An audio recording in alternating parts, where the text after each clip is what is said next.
Hi guys! Let's begin with the most elegant lie ever sold by history, that kings were clean. They weren't. They were glorified compost heaps with fancy hats. The truth? The royal chamber pot wasn't emptied with dignity. It was tipped straight into the moat. And not because someone forgot where the bin was, no, it was policy. Official, sealed, stamped, probably blessed by a nervous monk. You think a moat keeps out invaders? Try a moat thick with yesterday's soup, last night's wine, and the king's personal contribution to national defense. That wasn't sewage, that was strategy. If a knight swam through that and still wanted to fight, he deserved the throne. Honestly, it was the medieval version of a do not enter sign, but with more smell and fewer words. Imagine, if you will, a grand castle. Tall towers, fluttering banners, the sun glinting off stained glass. And beneath it all, bubbling gently like a witch's stew, the moat, rich with centuries of royal waste. They didn't call it the water feature back then, but they should have. It wasn't just water. It was a cocktail. Aged urine, fermented slop, the occasional lost slipper. Ducks avoided it. Fish floated belly up, not from poison, but from sheer disappointment. And yet, the king would stand on his balcony, sniff the air, and say, "Ah, spring." Either he was mad, or he'd been breathing this for so long that fresh air would have knocked him over like a slap. The thing is, they didn't see it as dirty. They saw it as power. The more you could afford to let rot around you, the more important you were. Peasants washed. That was common. Kings? They transcended washing. Their smell was a statement. I am so high above you, it said, that I don't even need to pretend I'm not standing in my own leftovers. A visiting noble once fainted during dinner. Not from the food, though that was questionable, but from the Lord's armpits, which apparently had their own weather system. They carried him outside, revived him with vinegar, and then praised the host for his robust presence. That's the key word, presence. In more ways than one. And the servants? Oh, they were the real heroes. Picture a young boy, no older than 12, carrying a silver chamber pot through 3 echoing halls, past tapestries, past guards, past ladies who pretended not to notice. But they noticed. Everyone noticed. The pot wasn't heavy, but the weight of it, the knowledge that he held the king's most private moment in his hands, that was crushing. And he had to walk slowly, gracefully, like he wasn't holding a biological weapon. If he stumbled, that wasn't just a spill. That was treason. Or at least, that's what the head steward said while kicking him down the stairs later. But the boy didn't complain. He was proud. He was part of the royal machine. He helped maintain the aroma of authority. You'd think someone would have suggested a better system. A drain, perhaps. A pipe. Something. But no. Water was suspicious. Cleanliness was linked to vanity, and vanity was one step away from sin. Also, pipes cost money, and money was better spent on hats with feathers so long they required their own room. Besides, if you built a proper toilet, where would the rats live? The castle needed balance.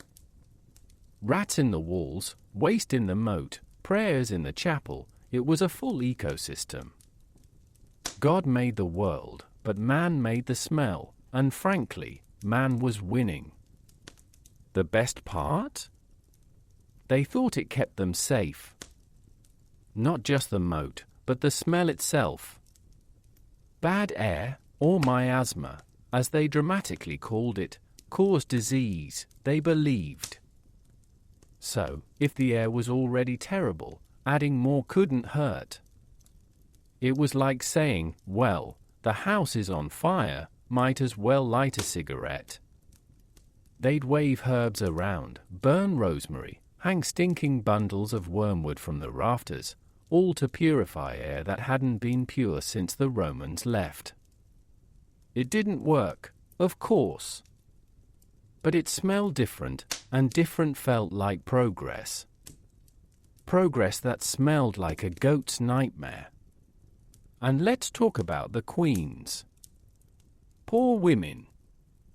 They had to sit on the same pots, breathe the same air, smile through banquets where the main course and the guest of honor competed for who reeked more. One queen reportedly kept a small bottle of vinegar under her sleeve and took delicate sips whenever the king leaned in to whisper.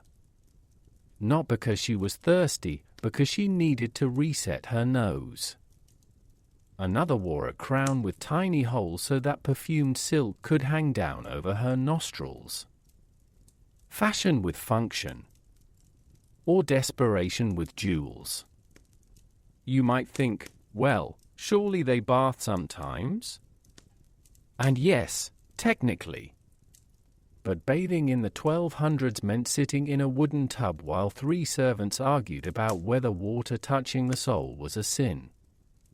They'd pour a jug over your head, declare it done, and then burn the water just in case it was corrupted. The average noble bathed once a year, usually before Christmas, unless it rained, or the stars were wrong, or someone sneezed twice in a row. Hygiene was not a science. It was a series of superstitions held together by prayer and denial. But here's the real kicker. The moat wasn't even the worst part. That honor went to the Jakes. The Jakes! Yes, that was the word. Not toilet, not privy, not even bathroom. Jakes! It sounded like a bad nickname, but no, it was the place where you sat over a hole, dangled your dignity above a pit of centuries-old filth, and hoped the wooden seat didn't give way. Some Jakes were in towers. Literally. You'd climb up, do your business, and whatever fell went down through the castle, through cracks, through history, until it joined the moat in its slow, stinking journey toward the sea. Archaeologists today find these pits and weep, not from sadness, but from memory. And yet, people lived like this. They fell in love. They wrote poetry. They went to war over who got to sit where at dinner. All while breathing air that could strip bark from trees. You start to wonder, did they even notice? Or did their noses just give up, like a dog that's been rolled in something awful and now considers it perfume? Probably the latter. After a few weeks in a castle, you stop smelling the rot. You start to miss it when it's gone. Like coming home. So next time you complain about a blocked drain or a smelly bin, remember the kings of old. They didn't have plumbers. They had tradition. And if you dared suggest a window that opened, or a bucket that didn't leak, you weren't just questioning hygiene, you were attacking the very foundation of power. The throne wasn't just guarded by knights. It was protected by stench. And honestly, it worked. No invader ever made it past the second tower. Not because of arrows. Because of the smell. And as the wind carried the royal aroma across the fields, peasants knelt, not in prayer, but in self-defense. The age of chivalry wasn't just about honor and swords. It was about holding your breath and pretending you didn't just see the king scratch where no sunlight ever reached. That was loyalty. That was medieval life. And that, my friend, was the scent of power. Here's a thought that would have made a nobleman faint into his soup: the poor smelled better than the rich. Not because they had better soap, they didn't have soap at all, but because they weren't afraid of water. While lords and ladies treated baths like dangerous religious rituals, peasants were out there in the rivers, scrubbing their arms with sand and herbs, laughing, splashing, living.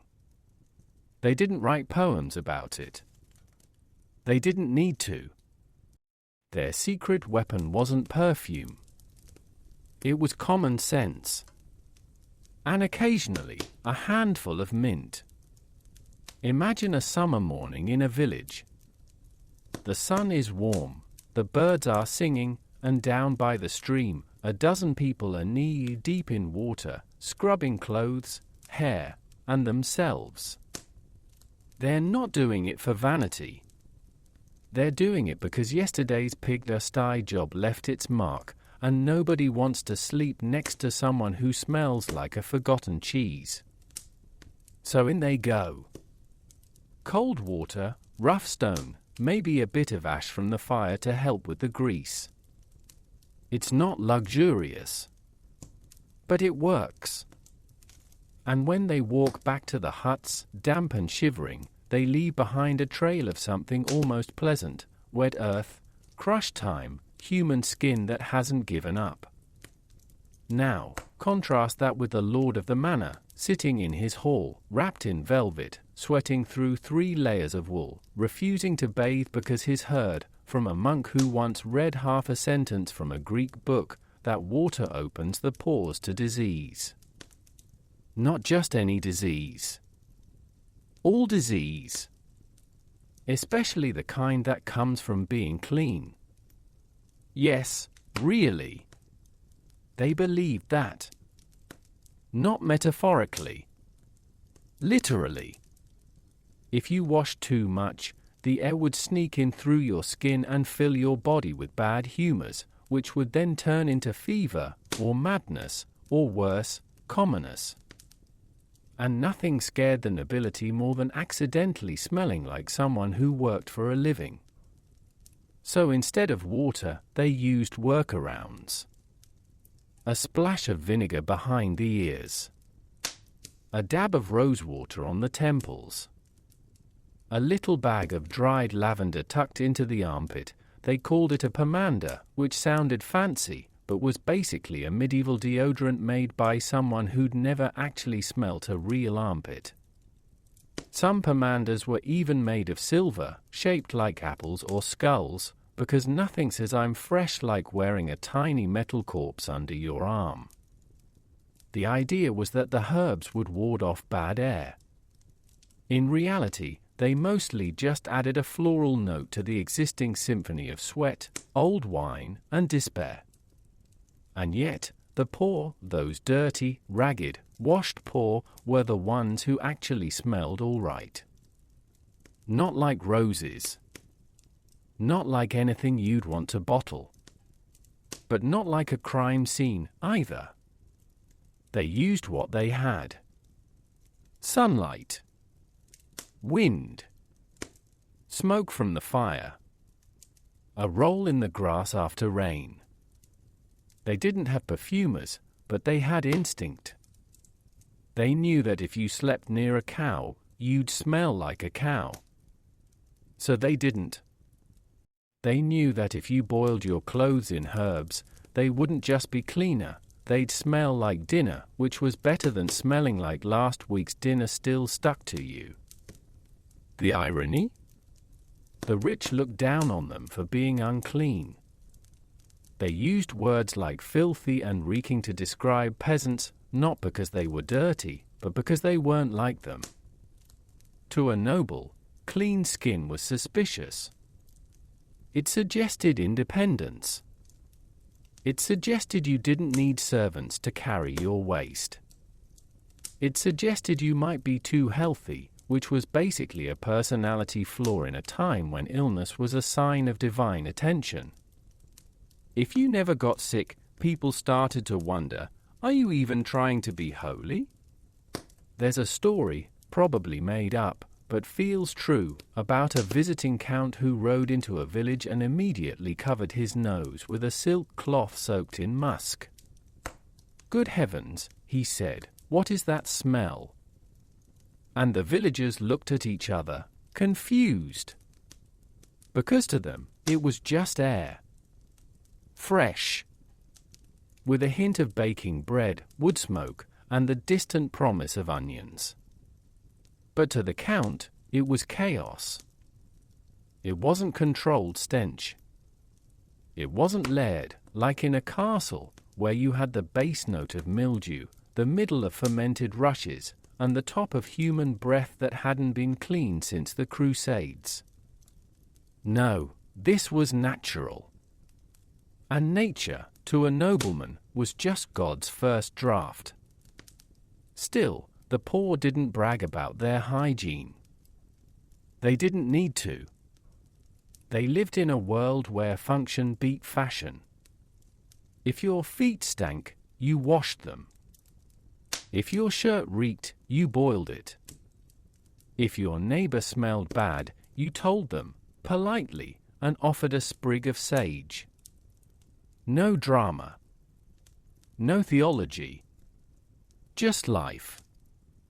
Meanwhile, in the castle, they were holding debates about whether bathing on a Tuesday might anger the saints.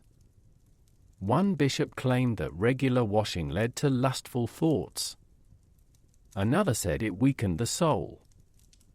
A third, more practical one, just said, "I tried it once and my wig fell off, and that was enough to ban it for another 50 years.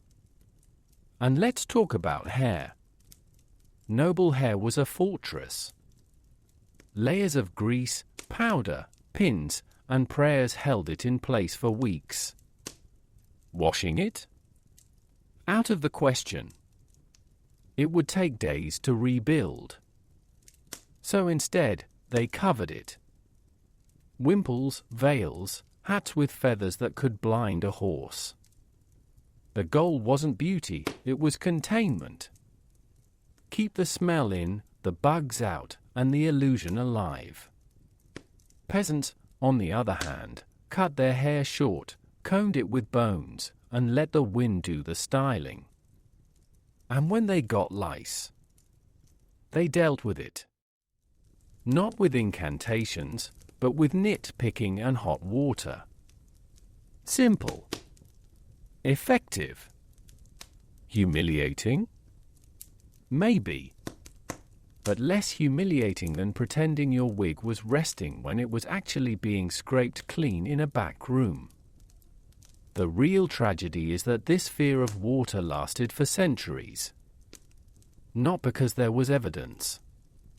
Not because people were sick after bathing, they weren't. But because the idea took root, cleanliness is rebellion. If you wash, you're saying the world isn't filthy by design. You're saying you can improve on God's mess. And that was dangerous. So they didn't. They sweated. They itched.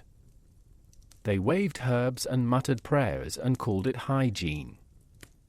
And all the while, down by the river, children played in the shallows, their skin clean, their laughter loud, their smell, honestly, not far off from what you'd want in a human being. Not perfect. Not perfumed. But alive. Not hiding from the world, but part of it.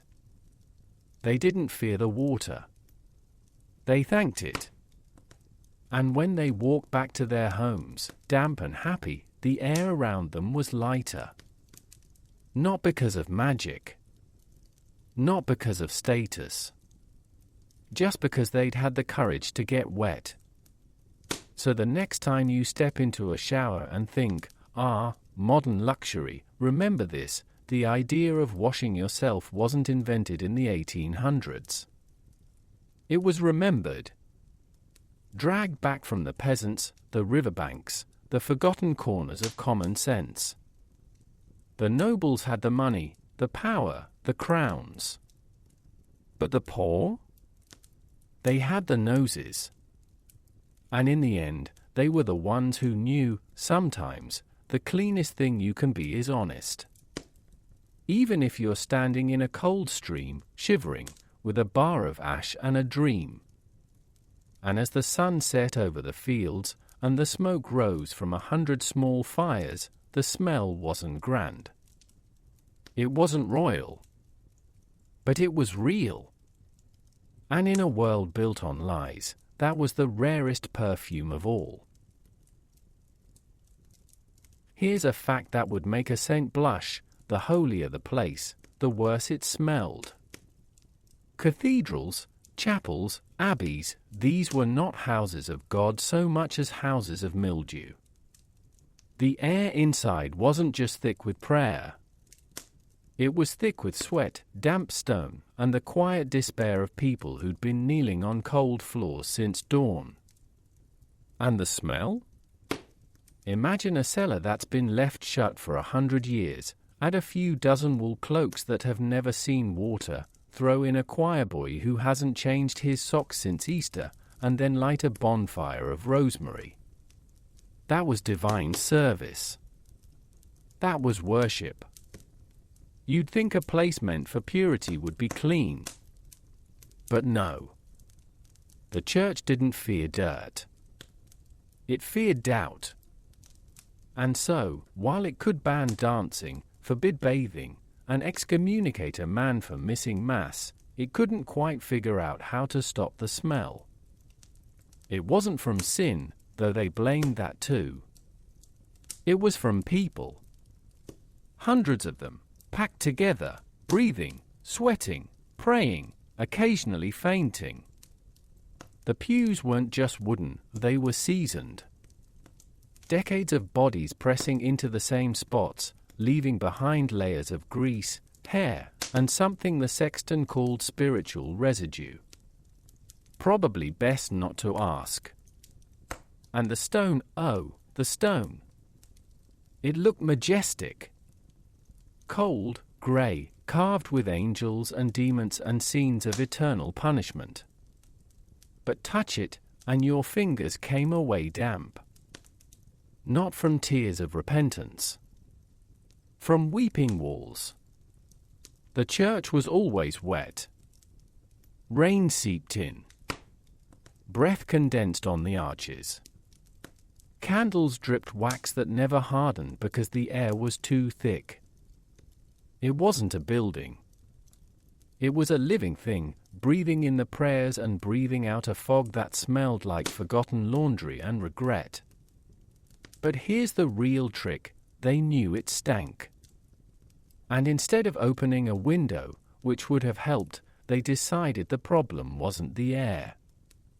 The problem was that the air wasn't holy enough. So they burned incense. Not a little. Not just on special days. They burned it like it was going out of fashion, which, in a way, it never did.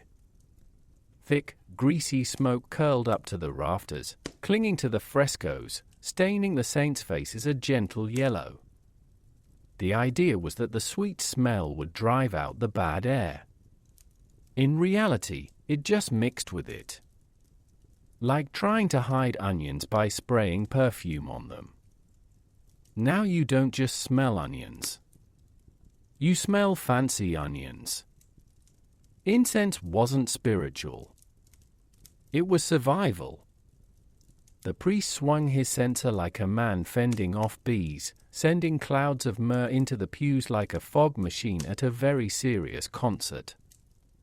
If you could still smell feet after that, you were either blessed or cursed, probably both. The congregation sat there, eyes watering, noses twitching, pretending to be moved by the sermon, while really just wondering if the smell was supposed to make them holy or make them vomit. Some wept. Not from guilt. From smoke inhalation. And the robes, don't get me started on the robes. The bishop's vestments weren't washed. They were aired, which meant they were taken outside for an hour, slapped a few times, and then put back on, still holding the essence of 100 sermons, spilled wine, and the bishop's own unique contribution to the atmosphere. They said the garments were sacred, that they carried the weight of office. They didn't say they carried the weight of mildew, but they did. You could smell a bishop coming from down the street. Not because of his entourage, because of his aroma. It was a mix of beeswax, old bread, and something vaguely fungal. People knelt not just out of respect, but because the smell hit lower first. Confessionals were worse. Tiny wooden boxes where sinners whispered their darkest secrets into a grill while breathing air that had been recycled since the Black Death.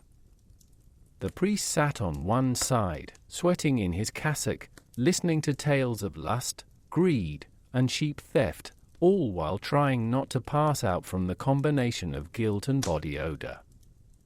Some priests kept a sprig of mint in their sleeve. Others just held their breath. A few developed a twitch. It wasn't the sins that got to them.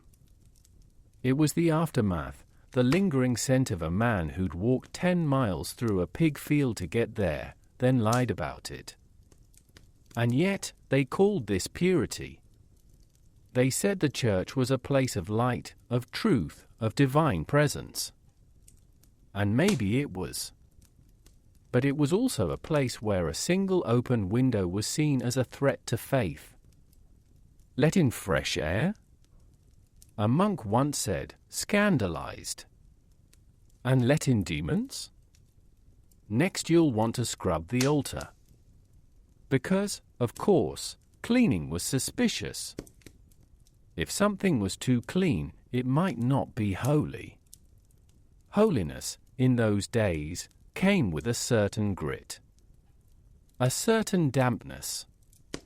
A certain smell that made you feel small, unworthy, and slightly nauseous. That was the point.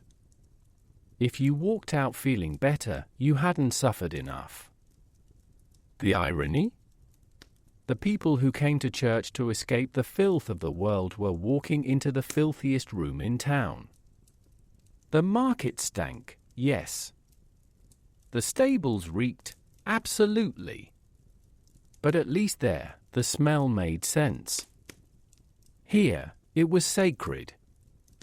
They didn't clean the floors because dirt showed humility.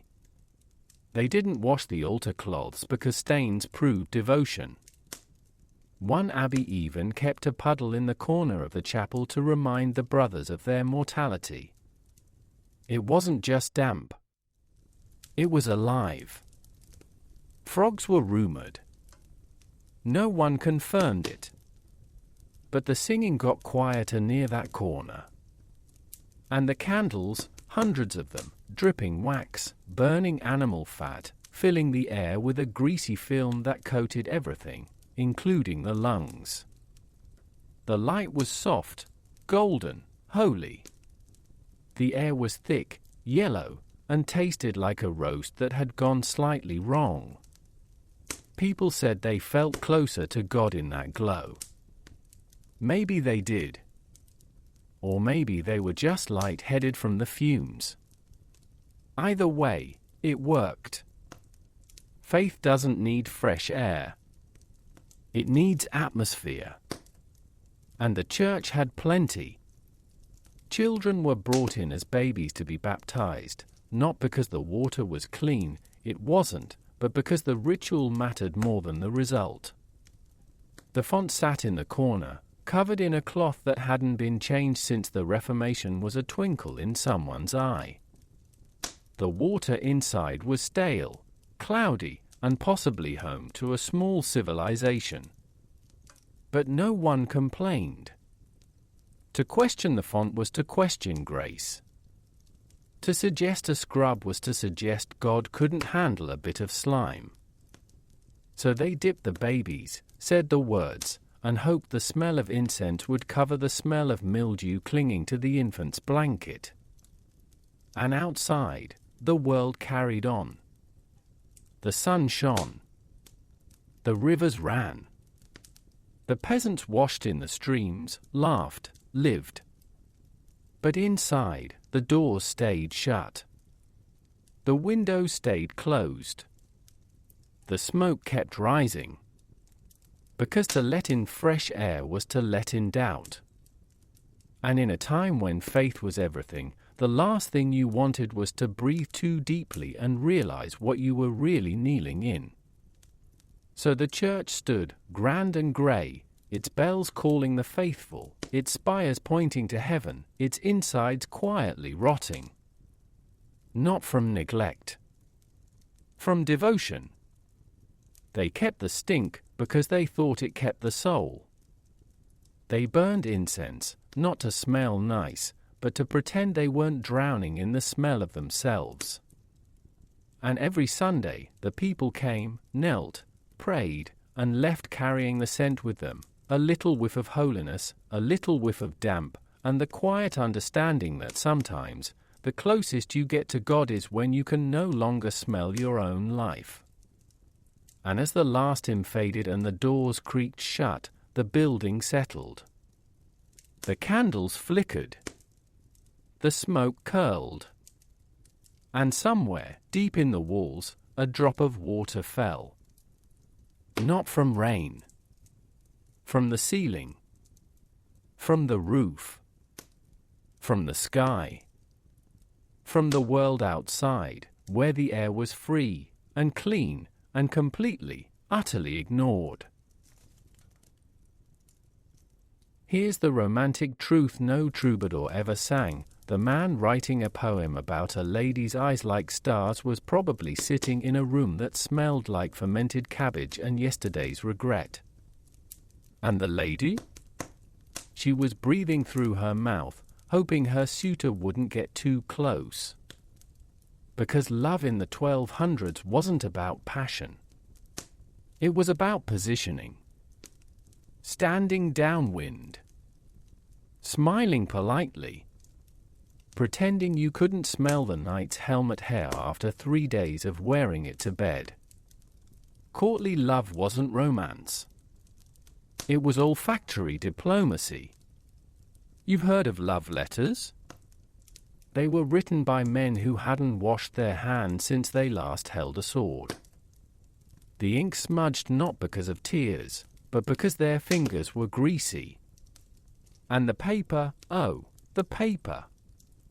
It absorbed scent like a sponge. So when a damsel unfolded a sonnet comparing her breath to spring meadows, she was actually inhaling a mix of sweat, candle wax, and the faint tang of something that might have been garlic, or might have been despair. Still, she smiled. Because in those days, affection wasn't measured in kisses. It was measured in how long you could stand near someone without needing fresh air.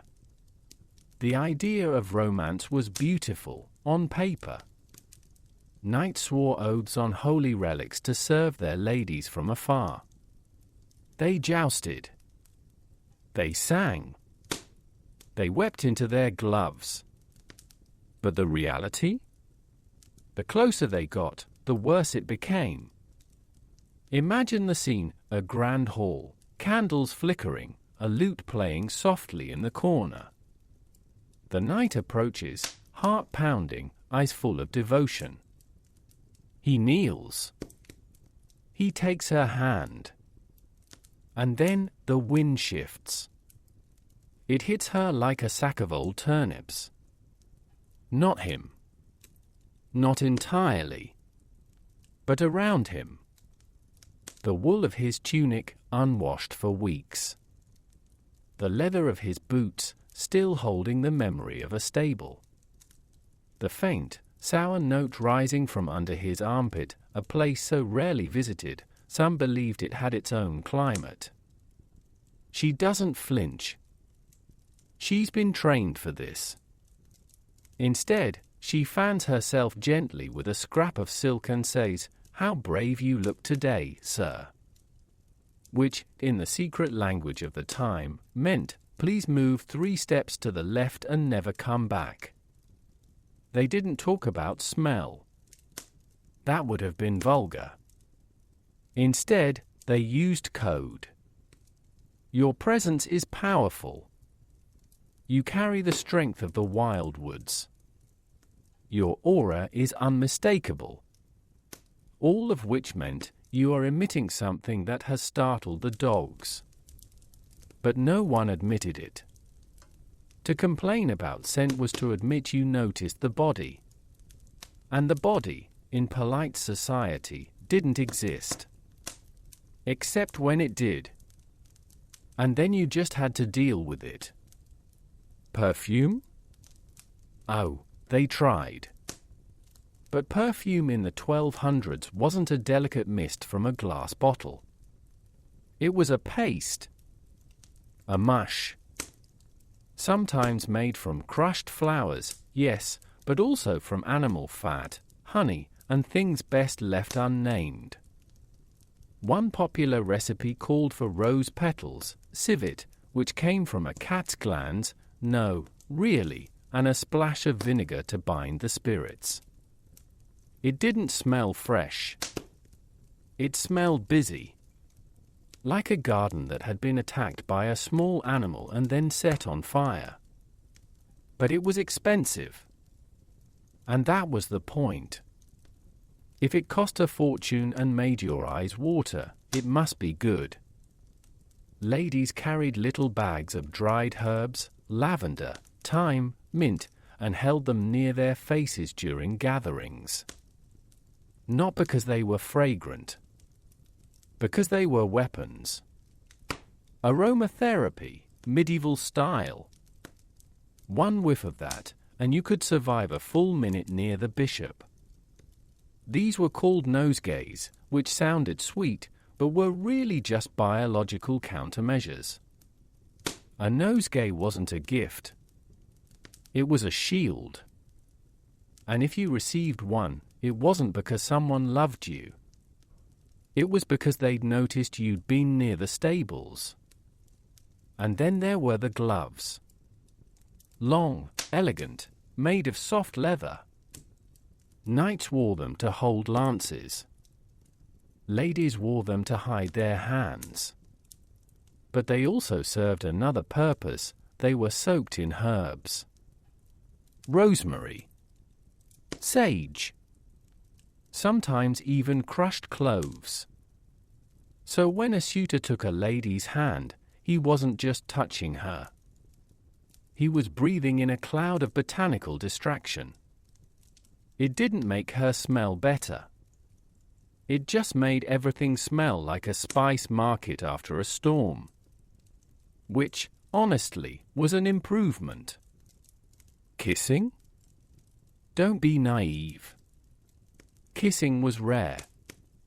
And when it happened, it was on the cheek. Briefly. Like a bird landing on a fence. And only after careful assessment of the air.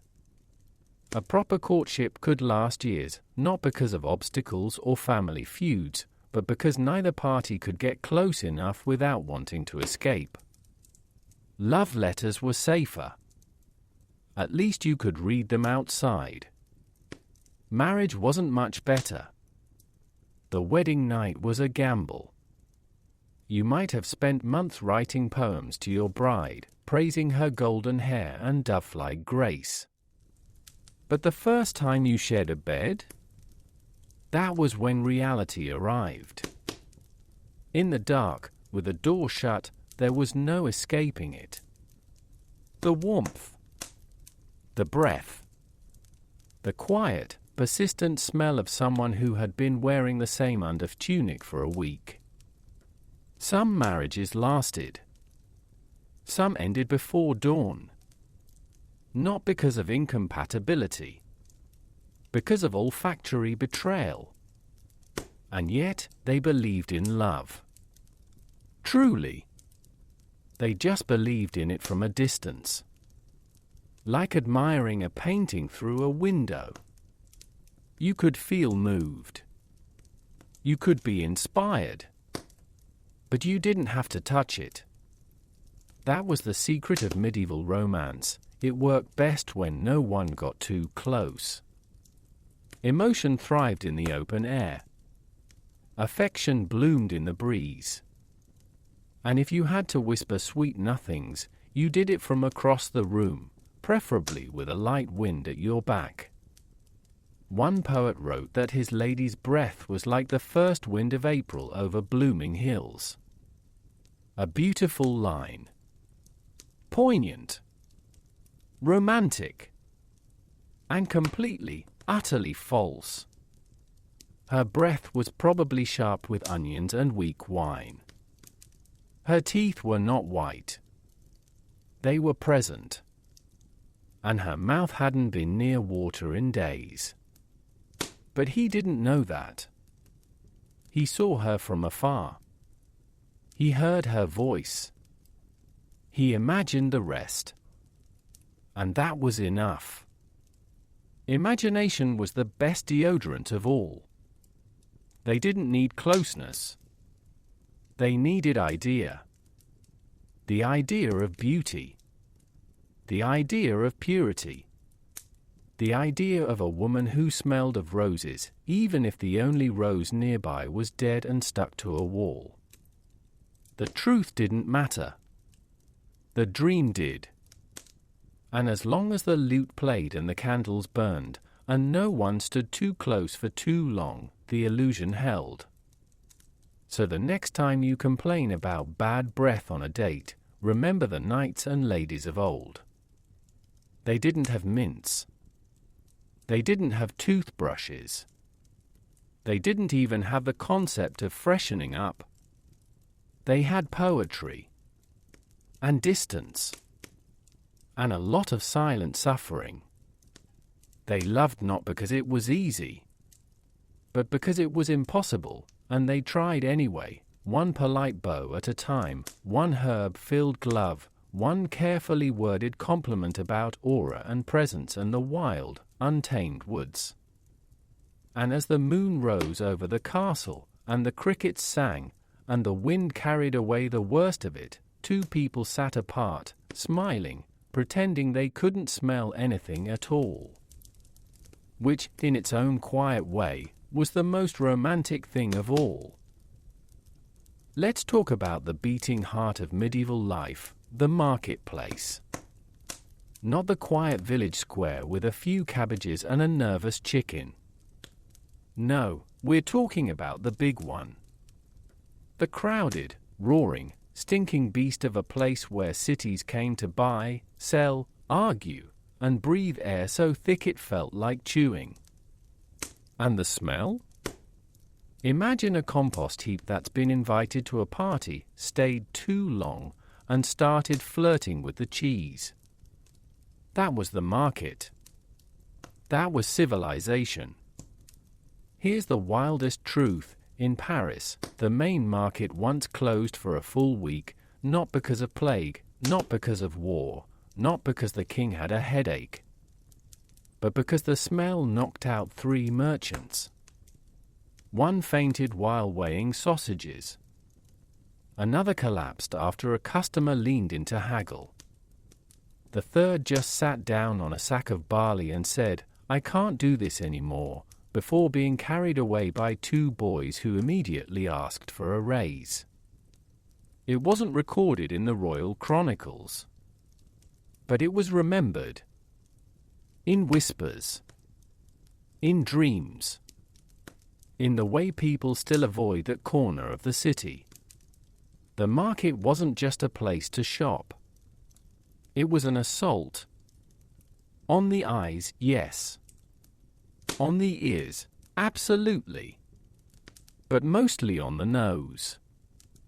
It didn't sneak up on you. It charged. One moment you're walking down a quiet street, thinking about your day. The next, wham, a wall of odor hits you like a wet blanket soaked in regret. You don't smell it slowly. You're engulfed. And there's no going back. Your nose has been taken hostage. Every stall had its own signature scent. The fishmonger? That was the one with the eyes. Not the fish's. They stared at you, glassy and judging, while their bodies turned slowly into something that no longer resembled food. The smell wasn't just fishy. It was personal. Like the sea had sent a message, you thought you could eat me? Look what I've become. People bought it anyway. Not because it was fresh. Because it was cheap. And because if you cooked it long enough, the neighbors would stop complaining, at least until the next batch arrived. Then there was the meat. Not in a fridge. Not in a shade. Just hanging there. In the sun. On a hook. Next to a dog that was also looking at it like it might be dinner. The butcher didn't wear gloves. He wore pride. And an apron that had been through wars. Flies weren't pests. They were staff. They buzzed around like they owned the place, which, in a way, they did. The meat wasn't labeled by cut. It was labeled by how long it's been there. Regulars could tell just by sniffing. Ah, this one's from Tuesday, they'd say, as if that were a good thing. The cheese stall was worse. Not because of the cheese itself, though some of it moved on its own, but because of the bouquet. One type looked like a rock, smelled like a wet cellar, and was said to have survived the last siege. Another bubbled slightly when you tapped it. The vendor claimed it was maturing. Customers claimed it was alive. No one argued. They just bought a small piece, paid extra for a cloth to wrap it in, and took it home to keep in a box they never opened again. And the vegetables, don't get started. They weren't displayed on clean beds of ice. They were dumped in carts, half rotten, covered in mud, occasionally still attached to something that looked like a root but might have been a creature. Cabbages were brown at the edges. Onions had sprouted green hair. Carrots were soft. But they were sold with enthusiasm. Fresh from the field. The seller would cry, which meant dug up yesterday and rolled through a pig pen on the way here. People bought them anyway. Not because they trusted the man. Because they were hungry. And because, compared to the fish, they smelled like hope. The real problem wasn't the food. It was the system. Nothing was thrown away. Not ever. If meat went off, it was boiled until it stopped arguing. If bread grew fur, it was called seasoned and sold to pilgrims. If a chicken stopped moving, it was resting and put back on display. Waste went into the street. Not in bins. Not in carts. Just tipped. So the ground wasn't dirt. It was a kind of soup. A slurry of mud, urine, old cabbage water, and things you didn't want to identify. Walking through the market wasn't walking. It was wading. And every step released a new wave of aroma, like opening a book that hadn't been touched in 100 years, but the book was made of meat. Animals didn't help. Goats wandered freely. Chickens pecked at scraps. Pigs, yes, pigs, were allowed in some markets because they cleaned up. Which they did. By eating the rot, rolling in the slop, and then being sold as meat. It was a full circle. A dirty, stinking, slightly squealing circle. One man reportedly tried to sell a pig he'd just seen eat a dead rat. "It's lean," he said, "and full of protein." He was arrested, not for the rat, but for false advertising. The pig was clearly not lean. Traders held cloths to their faces. Not masks. Just rags. Some soaked in vinegar. Others in wine. A few used herbs, crushed in their palms and rubbed under the nose like war paint. It didn't work. But it made them feel prepared. Like soldiers going into battle. And in a way, they were. The market wasn't commerce. It was survival. You went in with a list. You came out with something that might be what you wanted, and a smell that stayed in your clothes for days. Children ran through the chaos, laughing, chasing chickens, stepping in things they didn't notice. They didn't mind the smell. They didn't know any different. To them, this was normal. This was life. They'd grown up breathing air that could peel paint. Their noses had given up. Their parents said it was character building. Really, it was just building a thick, invisible layer of stench that followed them everywhere, like a loyal, terrible pet. And yet, the market never closed. Not for long. Because hunger is stronger than pride. And cheaper than perfume. People came back. Every day. They held their breath. They looked up. They pretended not to notice the fly in their soup. And they smiled. Not because they were happy. Because if you frowned, you might breathe in too deeply. The market was chaos. It was filth. It was alive. It smelled like the end of the world and the beginning of dinner. And somehow, it worked. Not because it was clean. Not because it was safe. But because it was there. A place where life, in all its messy, stinking glory, refused to be polite. And as the sun set and the stalls were cleared, or mostly cleared, the wind would sometimes shift. Just for a moment. And you'd catch a whiff of something clean. A flower in a window. A loaf of fresh bread. The river, far away. And for a second, you could almost forget. Almost believe that the world wasn't built on rot and denial. That people weren't just holding their breath and pretending. But then a goat would belch. Or a cart would spill. Or the fishmonger would open his secret box of extra ripe eels. And the truth would return. Heavy. Wet.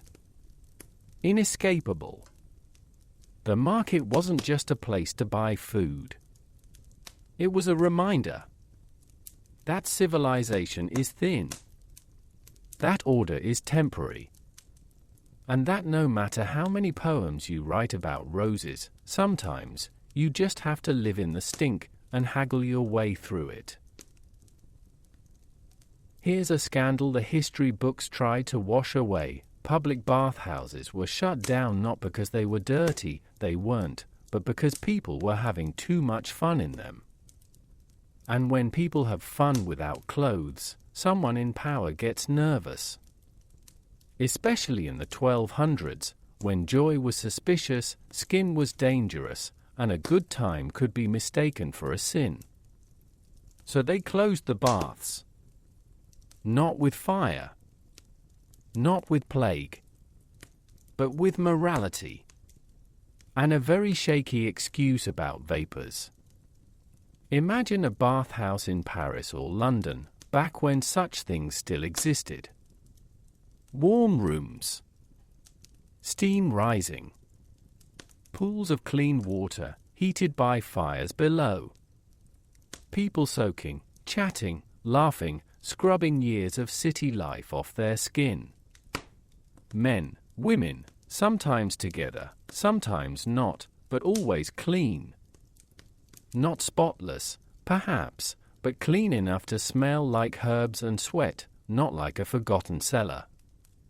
This wasn't luxury. It was normal. For centuries, people had washed like this. Romans built empires on it. Monks recommended it.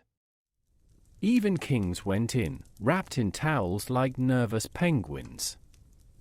And then, one day, someone in a robe with too many buttons decided it was all a trap. Too much pleasure, they said. Too much touching. Not that anyone was proving it. But the idea was enough. If people are relaxed, warm, and wet, they might start thinking for themselves. Or worse, enjoying it. So the bathhouses were condemned. Not because they spread disease. They didn't. They prevented it. But because they spread something far more dangerous, happiness. And in a world where suffering was next to godliness, happiness was practically heresy. The real irony? The same people who shut down the baths later blamed them for everything. The baths made people weak. They said. They opened the pores to evil air.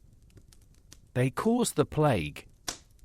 Never mind that the plague arrived after the baths were closed. Never mind that the streets, now full of unwashed bodies, became perfect breeding grounds for rats with travel plans. No. The baths were guilty. Because guilt needs a face. And a bathhouse, with its cheerful steam and lack of shame, was an easy target. Before the ban, bathhouses were social hubs. Like pubs, but with less ale and more scrubbing. You went to gossip. To meet friends. To escape the cold. Some even offered massages, with oils made from olives and thyme. Others had different rooms, hot, warm, cool. You could spend hours there, drifting in and out of sleep, listening to the quiet splash of water, the murmur of voices, the occasional snore from a man who'd had too much wine and too little shame. It was civilization at its simplest: warm water, clean skin, no pretense. But the authorities didn't see peace. They saw temptation. A woman with wet hair and a loose towel. That was a moral crisis. A man laughing in a pool? That was a threat to order. They didn't care that most people just wanted to be clean. They cared that they looked like they were enjoying it. And so, one by one, the bathhouses were sealed. Boards went up. Fires were doused. The water cooled. And Europe began its long, slow descent into the Great Stink. Some priests claimed that bathing was vanity. That to care about the body was to neglect the soul. Let the filth remain, they said, as a reminder of our sin. Which was a noble idea if you didn't have to sit next to them at dinner. Others said water carried disease through the skin, a theory so wild it should have come with a circus. But it spread faster than the truth. Soon, people were afraid to wash. Not because they were dirty. Because they were obedient. And obedience, in those days, smelled like old wool and regret. The few who still bathed did so in secret. A quick scrub behind a curtain. A dip in a river at dawn. A sponge with warm water, used quickly, quietly, like a forbidden prayer. And even then, they felt guilty. Not because it was wrong, but because it felt too good. Pleasure had become the enemy. Clean skin was suspicious. If you smelled fresh, people looked at you sideways. "What are you hiding?" their eyes said. "Why do you care so much?" In a world that worshipped suffering, cleanliness was practically a confession. And yet, the memory of the baths lingered. Old men would whisper about the steam rooms, the warmth, the way your muscles forgot their pain. They had water that bubbled like soup, one said. And a man would rub your back with a stone that wasn't sharp, but knew your bones. It sounded like heaven. Or madness. Or both. The young didn't believe them. How could such a place exist? In a world where the king hadn't washed in years, where the church feared soap, where the air in cities could knock a bird from the sky, who would allow cleanliness? But it had been real. And its loss wasn't just about dirt. It was about comfort. About dignity. About the simple idea that a human being might deserve to feel light, just once in a while. Not blessed. Not saved. Just clean. But that was too simple. Too human. And in a time when power came from control, the bathhouse was a threat. Because you can't rule someone who feels good in their skin. So they closed them. Not with war. Not with fire. But with words. With fear. With the quiet, steady voice of someone who'd rather see you suffer than smile. And Europe, slowly, forgot how to wash. Not because it couldn't, but because it was told it shouldn't. And when you stop washing, not out of laziness, but out of belief, that's when the real filth begins, not on the skin, but in the mind. Years later, when the plague came, they blamed the air. The stars. The Jews. The cats. But never the real enemy, the silence where the baths used to be. The empty rooms. The cold pipes. The absence of steam rising into the night. Because a clean people might have survived. But a scared, stinking, obedient people, they were easy to lose. And as the wind blew through the boarded up doors, and the dust settled on the dry tiles, the bathhouses stood like tombs. Not for the dead, but for an idea. That joy, warmth, and clean skin were not sins. That sometimes, the most rebellious thing a person can do is simply take a bath. And somewhere, deep in the memory of Europe, the steam still rises. Quiet. Warm. Impossible to hold. But impossible to forget. Here's a secret the portraits never show. The most important skill among nobles wasn't swordplay, horsemanship, or knowing which fork to use when forks hadn't been invented yet. It was breathing through the mouth while looking like you'd never heard of lungs. A nobleman's true talent wasn't in ruling. It was in endurance, specifically, the ability to stand in a room full of stewed cabbage, old wine, and the quiet decay of human underarms, and still appear divine. It was an art. A silent, wheezing art. And it was taught from childhood. Imagine a young lord, no older than 10, being trained in the royal chambers. Not in reading. Not in prayer. But in presence. Head high, the tutor would say. Back straight. Smile slightly. And for God's sake, don't sniff. Because sniffing was weakness. Sniffing meant you noticed. And noticing the air was a peasant habit. A noble didn't smell the world. He imposed on it. So the boy learned to breathe shallowly through his mouth, like a fish that had been dragged onto land but refused to admit it. If he gagged, he was punished. Not for being sick. For being rude. The real test came at banquets. Great halls packed with lords, ladies, servants, dogs, and whatever was left of last week's boar. The air wasn't just thick. It was layered. At floor level, damp rushes, trampled by boots, soaked in ale, home to beetles and forgotten bones. Mid-air, the warm cloud of bodies, wool, and sweat that had been building since morning. And above, near the rafters, the lingering ghost of smoke, incense, and something that might have been perfume, or might have been a small animal on fire. To walk into that hall was to enter a living stew. To dine in it was to commit to the lie. And the lie was this: everything is fine. The king sits at the head, crowned, velvet draped, smiling. He does not wrinkle his nose. He does not fan himself. He does not, under any circumstances, suggest opening a window. That would be admitting defeat. Instead, he takes slow, shallow breaths, like a man sleeping with a cat on his chest.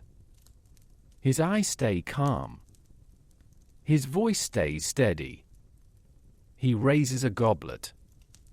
He laughs at a joke. And all the while, his body is screaming air. Clean air. Anything. But his face? His face is a masterpiece of denial. Ladies were even better at it. They had more practice. A noble woman could stand next to a man whose breath could peel varnish, smile, compliment his hat, and mentally compose a poem about distant meadows, all without inhaling deeply enough to trigger a cough. Their secret? The pomander. That little metal ball on a chain, dangling from the wrist, filled with dried herbs, spices, and sometimes a drop of something vaguely citrus. It wasn't jewelry. It was a life support system. She'd lift it to her nose, not too obviously, like she was checking the time, and take a quick, discreet whiff of cloves and regret. Then back to the conversation. "How is your mother?" she'd ask, while her soul fled the room. Some nobles developed techniques. One duke was said to breathe only during thunderclaps, when the noise covered any snuffling. Another blinked 3 times before inhaling, a signal to his body to brace. A countess in Burgundy trained her dog to sit near her during feasts, not for comfort, but because the animal's fur absorbed the worst of the smell, acting as a furry filter. When the dog died, she mourned less the pet and more the fresh air it had once provided.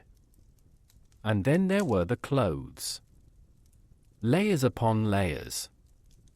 Velvet, wool, fur, linen, all trapping heat, sweat, and scent like a blanket over a fire. A noble didn't just wear a tunic. He wore history. The same garment, worn for weeks, absorbing meals, emotions, and the occasional spill. Washing it? Out of the question. It would lose its character, its authority. Instead, they'd air it, hang it outside for an hour, slap it a few times, and call it clean. The smell wasn't dirt. It was tradition. And tradition, like mildew, was meant to linger. The worst was winter. No open windows. No breeze. Just fire, bodies, and the slow build-up of breath that had been recycled too many times. One monk recorded a feast where 3 guests fainted not from wine, but from the air itself. They were carried out, revived with vinegar, and brought back in, because leaving early was worse than breathing poison. Etiquette was stronger than lungs. And yet, they called this civilization. This was refinement. This was culture. To sit through a meal where the main dish and the host competed for who reeked more, and to do it with grace, that was nobility. That was power. A peasant might wash, but he couldn't endure. A knight might fight, but he couldn't suffer silently. Only the aristocracy could sit still, smile, and slowly suffocate in the name of dignity. They didn't complain. They didn't even whisper. To admit the air was bad was to admit you were common. That you hadn't risen above the body. That you still needed comfort. And a true noble didn't need comfort. He needed respect. Even if it killed him. Slowly. Quietly. With excellent posture. Children were trained early. Don't wrinkle your nose, mothers would say. It's unbecoming. If you must breathe, do it through your mouth, and never, ever sigh. They learned to associate fresh air with chaos. A breeze meant disorder. An open window meant anarchy. The perfect room was sealed, warm, and thick with the scent of people who had been there too long. That was home. That was safety. And when they traveled, that was the real test. Carriages with no windows. Tents that smelled of damp leather and old men. Inns where the mattress was alive. Yet still, the nobleman stepped out, straightened his coat, and declared, "Charming." Not because it was, but because saying otherwise would mean admitting he felt something. And feeling was for poets. For beggars. For people who hadn't spent years learning how not to. So the next time you take a deep breath and think nothing of it, remember the lords and ladies of old. They didn't have that luxury. They had duty. The duty to stand in a world that stank and pretend it was perfume. To smile at a man whose breath could wilt flowers and say, "You're looking well." To survive not by strength, not by wisdom, but by the quiet, heroic act of not breathing too deeply. And as the candles burned low and the hall emptied, and the last noble finally slipped behind a curtain to gasp like a fish on land, the truth returned. Not in words. Not in laws. But in a single, shuddering breath of air that tasted, at last, like something close to free. Here's the cruelest joke history ever played. When the Black Death arrived, people blamed the air. Not the rats. Not the fleas. Not the fact that everyone had been living in a pile of their own leftovers for centuries. No, they blamed bad air. Miasma, they called it. A poisonous fog of rotten sin that floated through the streets, looking for weak lungs. And so, they did what any sensible medieval person would do, they made the air even worse. They burned herbs. They waved cloths soaked in vinegar. They shut the windows tighter than ever, as if God had sent a plague and the best defense was suffocation. Doctors wore masks shaped like bird beaks, stuffed with lavender, mint, and things they hoped would help. They looked like nightmares with PhDs. And they walked through villages, swinging censers, muttering prayers, and spreading more smoke, and not to cure the sick, but to drown out the smell of death. Which, ironically, only made the air more poisonous. But at least it smelled expensive. The truth? The air wasn't the killer. It was just the messenger. The real problem wasn't what they breathed in. It was what they were. A continent of people who hadn't washed properly in generations. Who lived in houses where the floor was a mix of mud, waste, and last Tuesday's soup. Who shared beds, clothes, and breath like it was normal. And it was normal. That was the tragedy. The filth wasn't an accident. It was routine. A way of life built on fear, faith, and the quiet belief that suffering was holy. And then, the plague came. And for the first time in centuries, something was worse than the smell. It moved fast. Silent. Relentless. One day, a man was arguing over a chicken. The next, he was a sack of fever and blackened skin. Bodies piled up. Not in graves. In streets. In doorways. In the corners of churches where the incense had finally given up. And the smell? It wasn't just decay. It was change. A new stench, deeper than the old ones. The smell of a world that had stopped pretending. But here's the strange thing, as the death toll rose, the air began to improve. Not because people were cleaner. Because there were fewer of them. Fewer bodies. Fewer feasts. Fewer lords holding their breath at banquets. The streets were quieter. The markets half empty. The castles cold. And in that silence, something rare happened. The wind could finally move. No more crowds. No more stewed cabbage. No more chamber pots tipping into moats like it was a royal tradition. Just wind. Real, open, clean wind. Blowing through empty halls, across abandoned fields, past houses with doors left open. For the first time in memory, you could walk outside and not feel like you were swallowing a blanket. You could breathe. Deeply. Without thinking. Without punishment. And no one celebrated.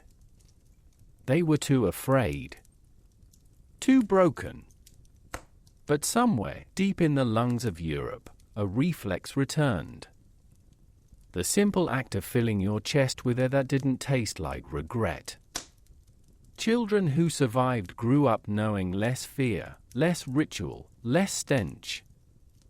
They didn't know it then, but they were the first to live in a world where clean air wasn't a sin. The church blamed sin. The kings blamed foreigners. The doctors blamed the stars. But the rats, quiet and efficient, knew the truth. They hadn't brought the plague. They'd just moved in.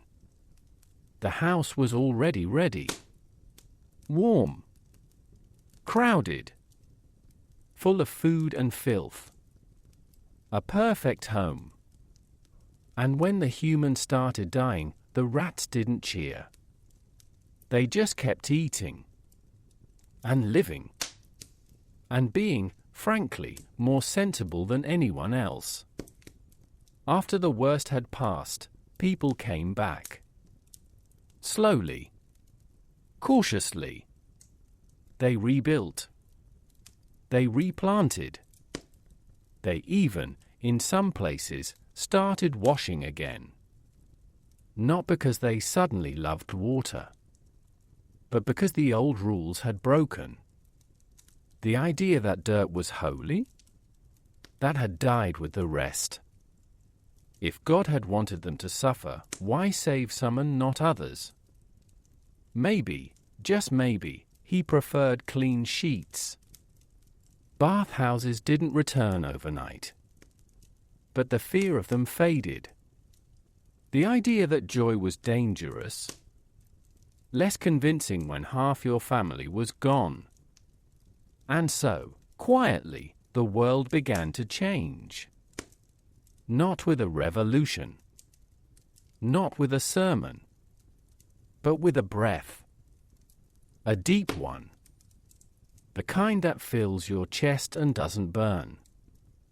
They didn't realize it then, but the plague had done something no king, no pope, no poet ever could. It made space. Space for air. For silence. For the simple truth that a person shouldn't have to hold their breath just to be polite.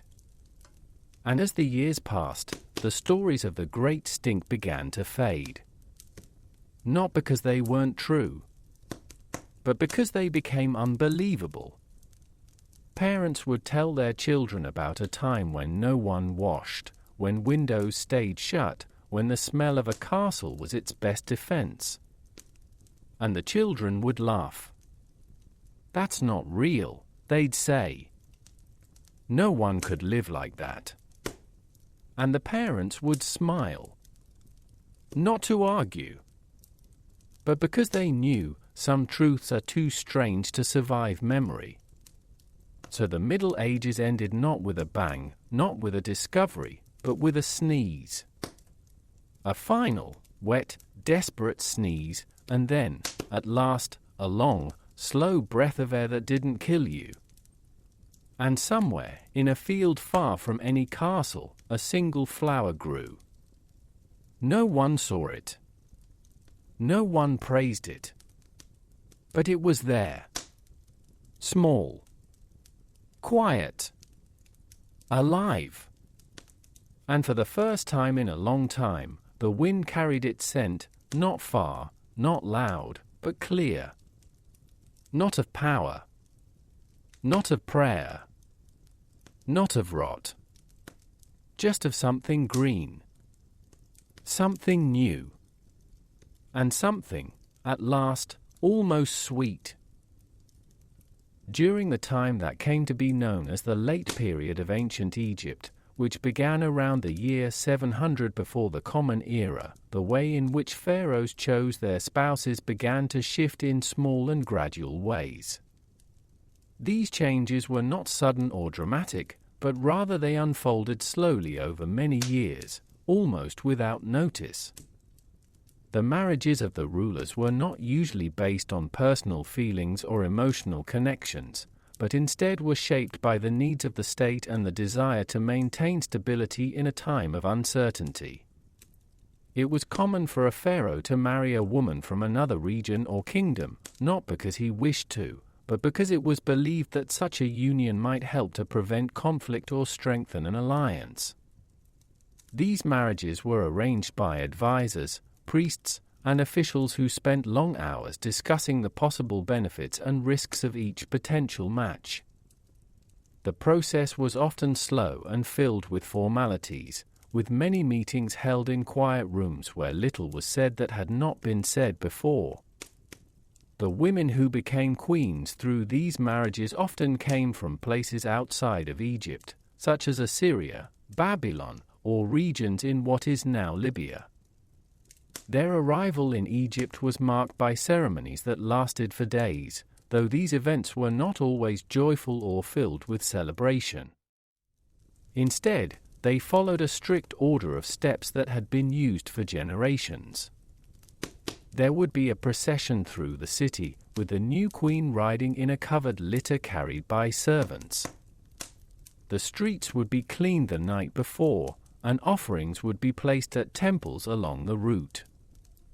Priests would chant in low voices, repeating the same phrases over and over, while the people stood quietly and watched. There was little music, and even less dancing. The mood was serious, as if everyone understood that this was not a moment of personal happiness, but a necessary act of state. Once the marriage had taken place, the queen would take on certain duties at the royal court. She would appear at official events, sit beside the pharaoh during ceremonies, and participate in religious rituals. Her role was not to make decisions or influence policy, but to be present, to be seen, and to fulfill the expectations that had been set long before her arrival. She would wear the traditional headdress and robes, which were heavy and uncomfortable, and she would speak only when spoken to. Her daily life was highly structured, with little variation from one day to the next. She would rise at the same time each morning, eat the same meals, and follow the same path through the palace corridors. There were no surprises in her routine, and that was considered a good thing. The pharaoh himself did not spend much time with his foreign wife. His days were filled with meetings, inspections of construction projects, and religious obligations. He would see her during formal meals or at temple festivals, but their interactions were brief and polite. There was no expectation of affection between them, and no one spoke of love in connection with their union. Instead, the focus remained on the children they might produce, for it was through offspring that the line of rulers could continue. If a child was born, especially a son, it was seen as a sign that the marriage had served its purpose. If no child came, the situation was accepted without complaint, and the pharaoh might take another wife or simply continue without one. Over time, these marriages became a regular part of political life in Egypt. Each new ruler followed the same pattern, choosing a spouse based on where she came from and what her family could offer, rather than who she was as a person. The names of the queens were recorded in official documents, but little else was written about them. They did not lead armies, give speeches, or make laws.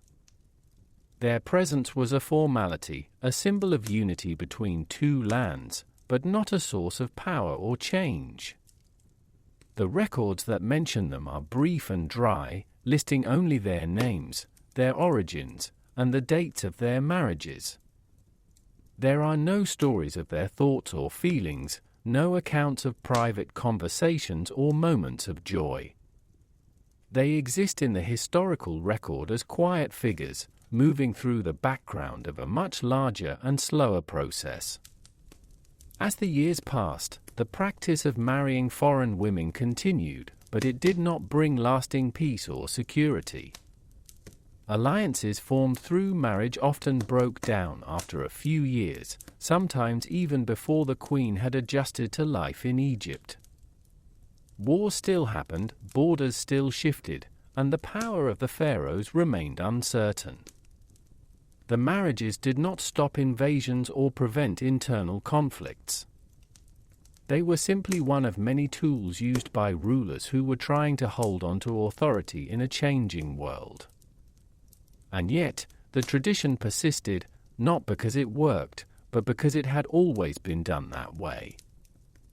There was comfort in repetition, in knowing that each new pharaoh would follow the same steps, say the same words, and make the same choices as those who came before. The temples where these marriages were sometimes blessed stood for centuries, their walls covered in carvings that showed kings and queens standing side by side, hands resting gently on ceremonial objects. The images were always the same, the pharaoh slightly taller, the queen slightly behind, both looking forward with calm expressions. No one smiled in these carvings, and no one appeared to be in motion. They were frozen in time, part of a scene that was meant to last forever, even though the people it represented had long since disappeared. The stone did not show the long silences, the cold rooms, or the weight of expectation that filled the lives of those who lived through these unions. It only showed the surface, the part that was meant to be seen. In the end, the marriages of the late-period pharaohs were not about passion or even about partnership. They were about continuity, about maintaining a system that had existed for hundreds of years.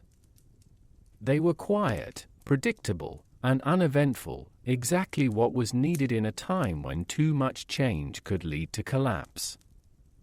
And so, year after year, decade after decade, the same process repeated itself, with little variation and even less excitement.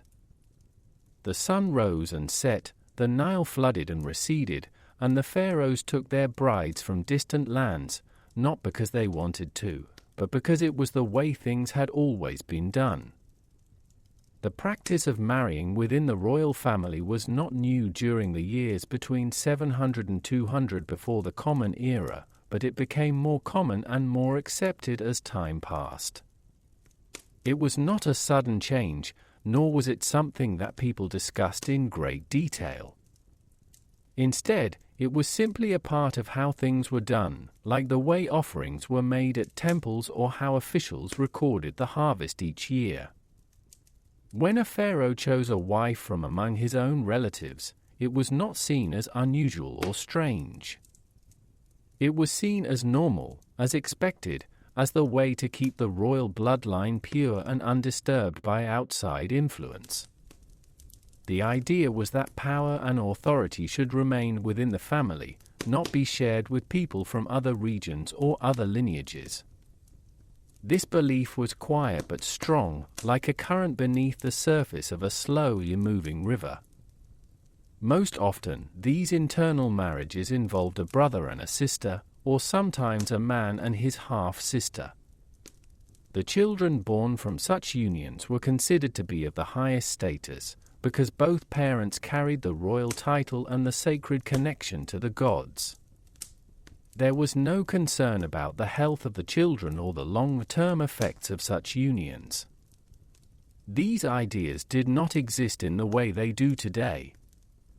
Instead, people believed that the royal family was different from ordinary people, that they were protected by divine favor, and that their blood was not subject to the same rules as others. The gods had married among themselves in the old stories, and so it made sense that the pharaoh, who was seen as a living god, should follow the same pattern. The marriages themselves were quiet events. There was no large celebration, no public festival, no procession through the city. The ceremony took place in a small room within the palace, often in the early morning when the light was soft and the air was cool. A priest would be present, dressed in plain linen, and he would speak in a low voice, reciting words that had been used for generations. The bride would wear a simple white robe, and the groom would wear the same ceremonial collar he wore every day. There were no rings, no exchange gifts, no vows that required emotion or personal promise. The act was formal, brief, and final. Once it was done, the couple would return to their usual routines, as if nothing had changed. Life after the marriage followed a predictable path. The wife would move into a room near the pharaoh's chambers, but they did not spend much time together. Their interactions were limited to official appearances, religious duties, and occasional meals held in the presence of court officials. There was little conversation between them, and even less affection. The purpose of the marriage was not companionship, but continuity. The hope was always that a child would be born, preferably a son, who could one day take the throne. Until that happened, the queen would continue her duties, which included making offerings at temples, overseeing the royal household, and appearing in carvings and inscriptions that showed her standing behind the pharaoh. The children who were born from these marriages were raised in a highly controlled environment. They did not play with other children, nor did they leave the palace grounds except for rare ceremonial occasions. Their days were filled with lessons in reading, writing, and religious practice, all taught by elderly tutors who spoke slowly and repeated the same information many times. There was no music, no games, no laughter in their education. Discipline was calm but constant, and any sign of disobedience was met with silence, not punishment. The goal was not to make them happy, but to make them ready. They were being prepared for a life of duty, not freedom. As the years passed, the pattern repeated itself with little variation. Each new pharaoh, when he came to power, would often marry a sister or a close female relative. The reasons for this were never explained in detail, but they were understood by everyone involved. It was tradition. It was stability. It was the way to avoid conflict with other noble families who might otherwise claim a share of power through marriage. By keeping the royal line closed, the rulers believed they were protecting the throne from outside influence and internal division. There was no debate about whether this was right or wrong. There was only the quiet acceptance that this was how things had always been done. The temples and monuments built during this time often showed images of the royal family standing together in neat rows, each figure slightly smaller than the one before, as if to show their place in the order of things. The pharaoh stood at the front, the queen slightly behind, and the children arranged in a line to the side. Their faces were calm, their hands held in the same position, their clothing identical in style. These images were carved into stone with great care, but they did not capture any sense of individuality. No one smiled. No one looked to the side. They all faced forward, as if looking into a distant future they would never see. There were no records of private conversations between the members of these families. No letters, no diaries, no personal reflections have survived, if they ever existed. The official documents only mention births, deaths, marriages, and temple offerings. They do not speak of love, or conflict, or longing. They do not describe the long afternoons spent in silent rooms, or the weight of expectation that rested on each new generation. The people who lived these lives are known only by their titles and their relationships: daughter of the king, wife of the ruler, mother of the heir. Their names are listed in inscriptions, but their voices are gone. Even when illness came, or when a child died young, there was little written about it. These events were recorded in passing, with the same tone as a note about the level of the Nile or the number of oxen in the royal herd. There was no mourning in the texts, no expression of grief. The loss was absorbed into the routine, like a small stone dropped into still water. The family continued, the rituals continued, the days passed one after another without disruption. The idea of personal emotion was not absent, but it was not something that belonged in the official record. Over time, the practice of internal marriage became so common that it was no longer questioned. It was simply part of the structure of royal life, like the walls of the palace or the path to the temple. It did not bring happiness, nor was it meant to. It was meant to preserve order, to maintain the appearance of divine continuity, and to prevent change. And in that, it was successful, at least for a time. The throne passed from one generation to the next, each ruler connected to the last by blood and ritual, each marriage a quiet repetition of the one before. By the time the centuries began to turn toward the year 200 before the Common Era, the tradition was still in place, though the world around it was changing. New powers were rising, new ideas were spreading, and the old ways were beginning to feel heavier, harder to carry. But still, the marriages continued. Still, the same steps were followed. Still, the same words were spoken in the same quiet rooms. There was no rush to end the practice, no sudden realization that it might not be necessary. It simply went on, as quietly and steadily as the flow of sand in an hourglass, marking time without making a sound. The women who lived in the royal courts during the centuries between 700 and 200 before the Common Era did not speak often in public, nor were their words recorded in the same way as those of men. Their presence was noted, their names sometimes written in stone or on papyrus, but their thoughts were not preserved. They moved through the halls of the palace in quiet steps, wearing long robes that brushed the floor, their hair covered or braided in the same style for years at a time. They did not lead armies, issue decrees, or attend the meetings where decisions about grain, taxes, or borders were made.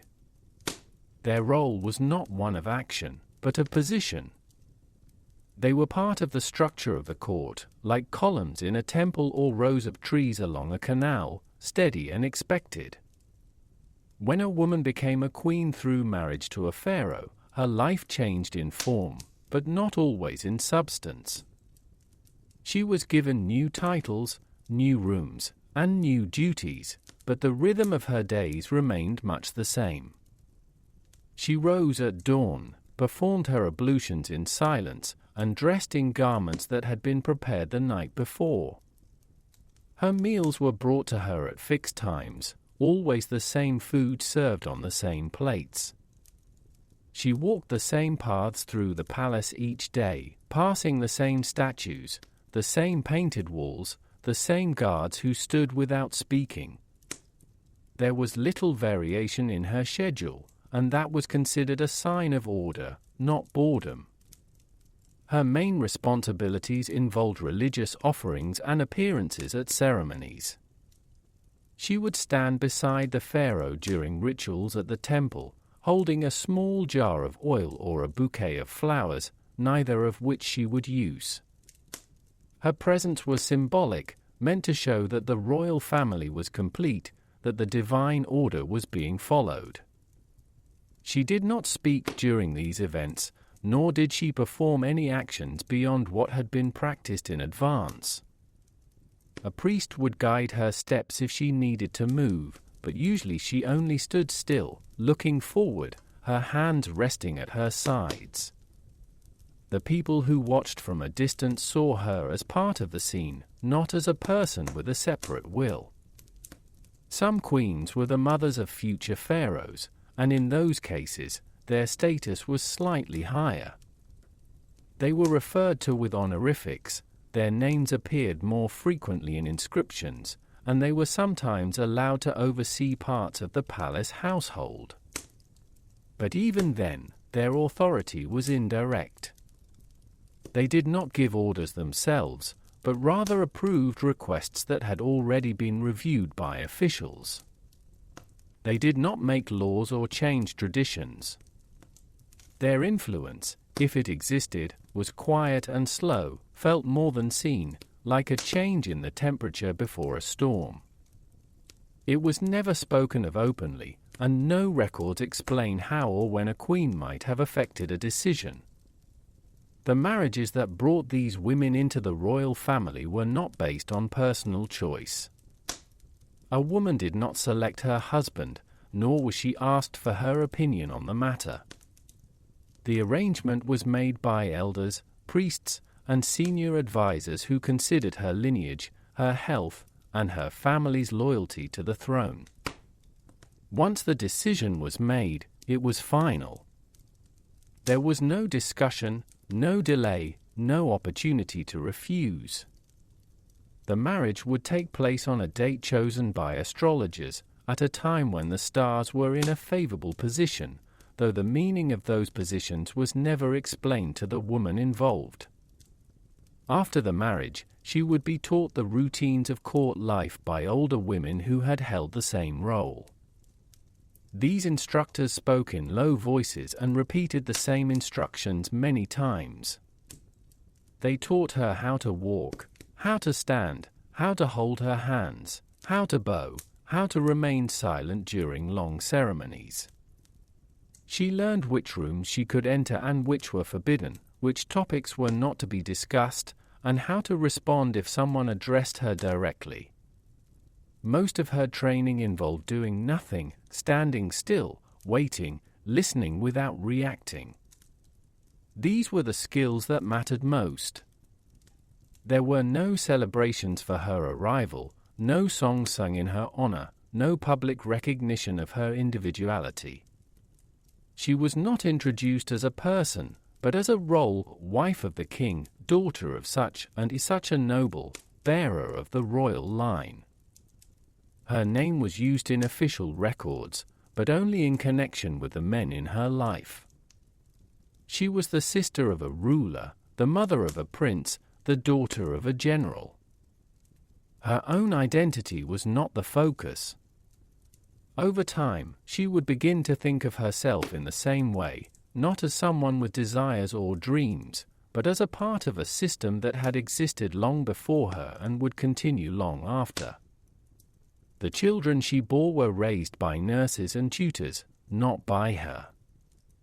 She might see them each day for a short time, usually in the morning, when they would stand before her and recite a verse or show a drawing they had made. She would nod, say a few quiet words, and then they would be taken away. There was no playing on the floor, no holding, no laughing together. These things were not forbidden, but they were not part of the routine. The children belonged to the state, not to her, and their upbringing was designed to prepare them for duty, not for affection. Some queens lived for many years without ever leaving the palace grounds. Their world was bounded by stone walls and guarded gates. They saw the same faces every day, servants, priests, officials, none of whom spoke to them unless spoken to. They had no friends, no confidants, no companions of equal status. Other women in the court were either servants or distant relatives, none of whom could share their position. Loneliness was not named, but it was present, like dust on a shelf, unnoticed but always there. When a pharaoh died, his wife did not remarry immediately, if at all. She might take on the title of Queen Mother if her son became ruler, or she might retire to a quieter part of the palace, where her duties were reduced to occasional appearances and silent prayers. Her influence, if any, would be at its highest during the early years of a new reign, when traditions were being re-established and advisors were being chosen. But even then, her role was behind the scenes, expressed through small gestures, a look, a pause in conversation. She did not sign documents or attend council meetings. Her presence was felt in the way decisions were framed, not in the decisions themselves. The inscriptions that mention these women are brief and formal. They list their names, their titles, and the names of the rulers they were connected to. They do not describe their appearance, their personality, or their thoughts. There are no stories of private moments, no records of what they said in private rooms. The carvings on temple walls show them standing behind the pharaoh, slightly smaller, slightly to the side, their hands folded in front of them. They are always dressed the same way, always in the same pose, as if they were part of the background rather than the main event. Over the centuries, generation after generation of royal women lived this way. Their lives were long, quiet, and uneventful. They did not seek change, nor were they expected to. They were part of a system that valued stability above all else. Their marriages were not about love or partnership, but about continuity. Their children were not raised for happiness, but for duty. Their presence at ceremonies was not to honor them, but to complete the image of order that the state wished to project. By the time the years approached 200 before the Common Era, the role of royal women had not changed in any noticeable way. The same routines were followed, the same silences observed, the same paths walked. The world outside was shifting, new rulers came from distant lands, new languages were spoken in the streets, new gods were being honored, but within the palace, little was different. The women still stood in the same places, wore the same clothes, and played the same quiet roles. They were not forgotten, exactly, but they were not remembered either. They existed in the space between events, in the silence between words, in the long, slow passage of time that marked the end of an era. When the rulers from the north began to take control of Egypt, the changes that followed were not sudden or dramatic. They came slowly, like the gradual shift in temperature at the start of a new season. The men who came from the land of the Greeks did not destroy the old temples or erase the names of the gods. They did not ban the priests or stop the rituals that had been performed for centuries. Instead, they allowed these things to continue, while quietly placing themselves at the center of power. They spoke a different language, wore different clothes, and followed different customs in private, but in public, they behaved as pharaohs always had. They stood in the same poses in carvings, made offerings at the same altars, and claimed the same divine status as those who came before them. The people saw little reason to resist, because very little seemed to change. The arrival of the Greek rulers did not bring loud celebrations or open conflict. It was not marked by fire or music, but by paperwork, quiet meetings, and small adjustments to the way things were done. Officials continued to collect grain, record harvests, and manage the canals. Priests still performed their duties at sunrise. The sun still rose over the desert, the Nile still flooded in its time, and the stars still moved across the sky in the same patterns. Life for most people went on as it always had. The difference was in the names at the top of the lists, in the way orders were now written in 2 languages, and in the slow appearance of new faces in the palace. One of the first changes, though it was not noticed at first, was in the way marriages were arranged. The new rulers, who called themselves kings but were also called pharaohs, did not always marry women from distant lands or from Egyptian noble families. Instead, they often chose women from their own circle, from among those who had come with them from the north. These women spoke Greek, wore different styles of clothing, and followed customs that were unfamiliar to the people of Egypt. But they were given the title of queen, appeared in official ceremonies, and were shown in carvings standing beside the king, just as the old queens had been. The ceremonies for these marriages were longer than before and included words that few could understand. Priests from both traditions were present, one reciting in Egyptian, the other in Greek, their voices overlapping in a way that made the meaning unclear.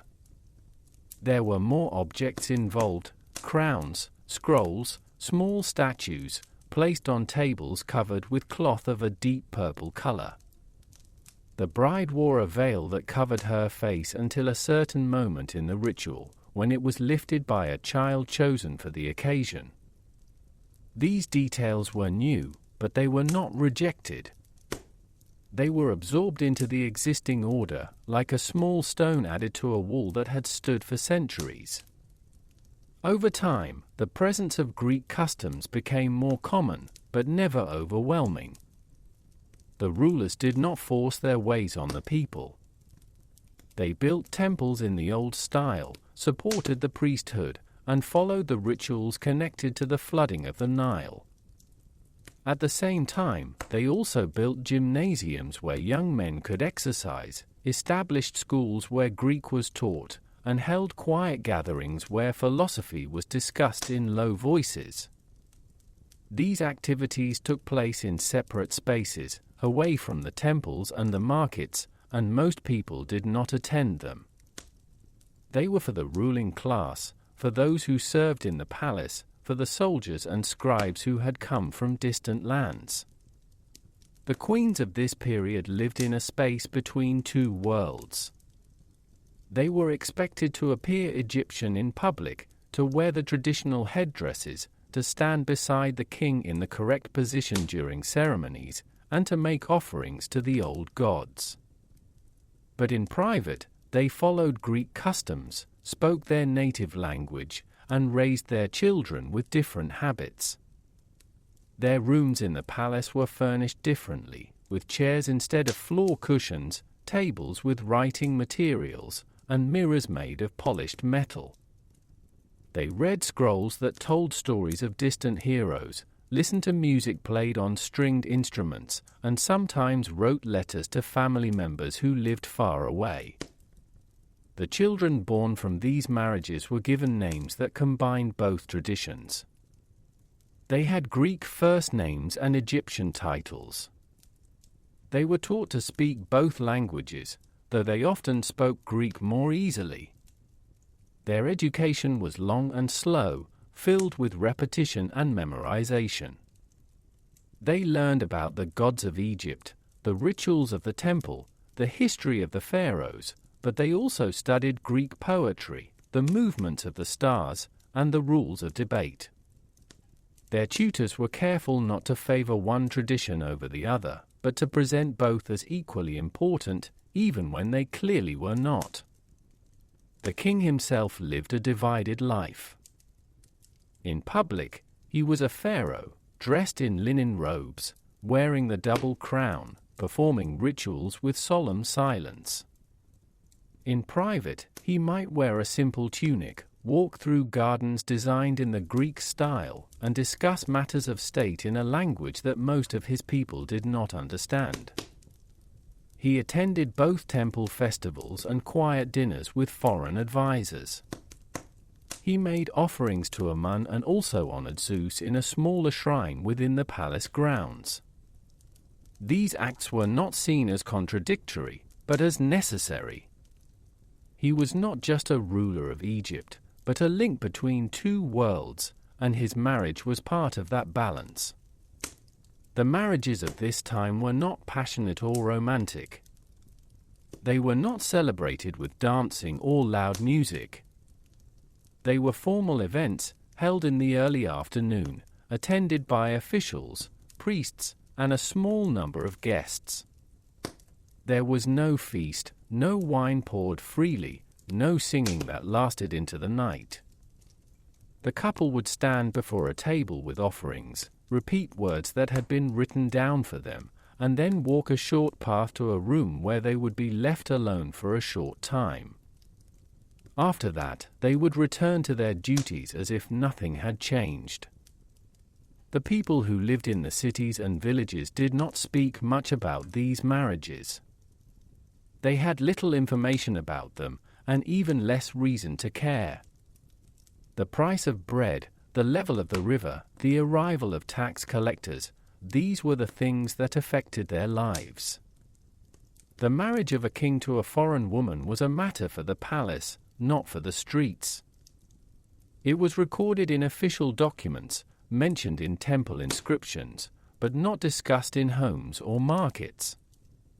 It was simply another fact, like the name of the current ruler or the year in the cycle of the flood. As the years passed, the presence of Greek influence became more visible, but never dominant. The old ways continued in the temples and in the fields. The new ways existed in the palace, in the administrative offices, in the homes of those who served the king. The two systems ran alongside each other, like two canals that never quite meet. The marriages of the rulers reflected this separation. They were unions between individuals, but also between traditions, each side keeping its own customs, its own language, its own understanding of the world. There was no effort to blend the two completely. No attempt was made to create a single, unified culture. Instead, there was a quiet acceptance of difference, as long as order was maintained and the flow of grain and taxes continued uninterrupted. The king married a Greek woman, but she played the role of an Egyptian queen, The priests kept their power, but reported to officials who spoke a different language. The people went to the temples, celebrated the old festivals, and lived their lives as they always had. By the time the years approached 500 before the Common Era, the pattern was well established. The rulers were Greek in origin, but Egyptian in appearance. Their marriages followed a mixed form, neither fully one thing nor the other. The women who became queens did not change the system, nor were they expected to. They fulfilled their roles, stood in the right places, and bore children who would continue the line. The future was not discussed, the past was not questioned, and the present moved forward at a steady, unchanging pace. The rulers who came after the first of the Ptolemies followed a pattern that had been set long before any of them were born. It was not a rule written in stone, nor was it ever formally declared in a public decree. It was simply understood, passed down from one generation to the next through quiet example and unspoken agreement. A king would marry a woman from his own family, usually a sister or a close female relative, and this union would be accepted without question. The reason for this practice was not often discussed, but when it was mentioned, it was said to preserve the purity of the royal blood and to prevent power from passing into the hands of outsiders. There was no debate about whether this was right or natural. It was simply the way things were done, like the rising of the sun or the annual flood of the Nile. Each new ruler, when he reached the proper age, would be married to a woman who shared his name and his ancestry. The ceremony was always held in the palace, never in a public temple, and it followed the same order of events each time. A priest would stand before the couple, dressed in plain linen, and speak in a low, steady voice. The words he used were the same ones that had been spoken at previous ceremonies, repeated across decades with only slight variations in tone. The bride would wear a white robe with a golden border, and the groom would wear the ceremonial collar of office. They would stand side by side, facing forward, their hands resting at their sides. There would be no exchange of personal vows, no touching, no eye contact. The entire event lasted less than an hour and was attended by a small group of officials, priests, and distant relatives who remained silent throughout. After the marriage, the queen would take on the duties that had been assigned to queens before her. She would appear at religious festivals, stand beside the king during temple offerings, and be shown in carvings on the walls of new buildings. Her image would be smaller than the king's, placed slightly behind him, as was proper. She would make appearances at certain rituals, holding a lotus flower or a small jar of oil, though she never actually used these objects. Her presence was symbolic, meant to show that the royal line was intact and that tradition was being followed. She did not speak during these events, nor was she expected to. Her role was to be seen, not heard. The couple did not live together in the way that ordinary people might. They had separate rooms in the palace, different schedules, and little time spent in each other's company. Their interactions were limited to official functions and brief meetings with advisors. There was no record of private conversations between them, no letters, no personal reflections. The idea of affection or companionship was not part of the arrangement.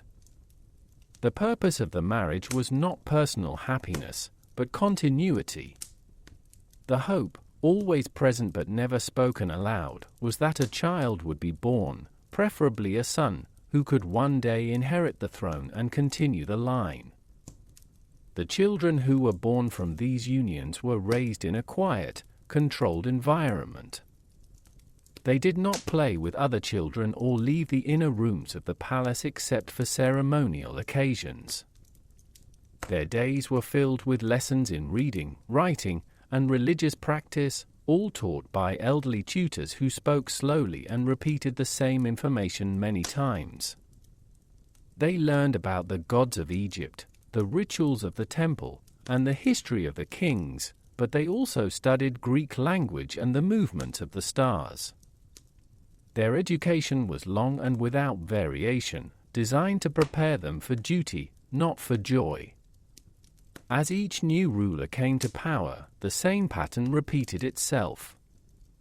He would marry a sister or a close female relative, the ceremony would be held in the same room, the same words would be spoken, the same robes worn. There was no effort to make the event different or more meaningful.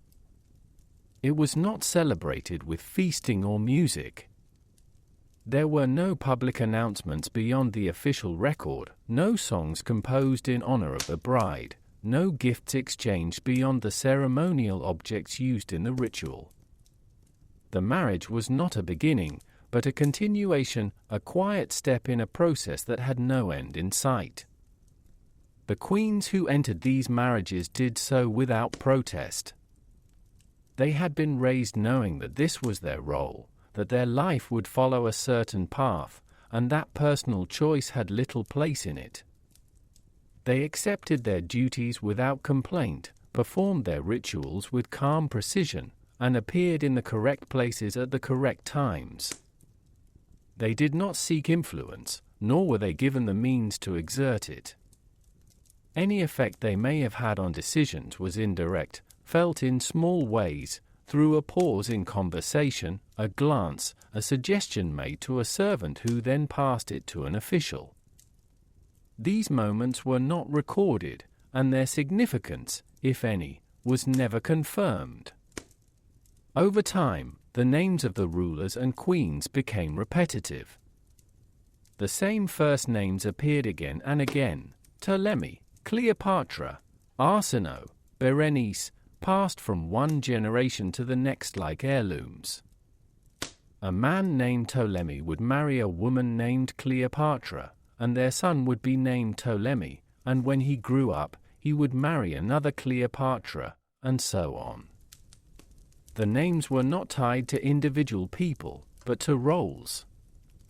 Each new Ptolemy was expected to behave like the ones before him, to follow the same customs, to marry in the same way, to rule with the same quiet authority. There was no expectation of change, no desire for innovation. The temples built during this time showed images of the royal family standing in straight lines, each figure slightly smaller than the one before. The king stood at the front, the queen behind, the children arranged to the side. Their faces were calm, their hands held in the same position, their clothing identical in style. These carvings were made with great care, but they did not capture any sense of personality.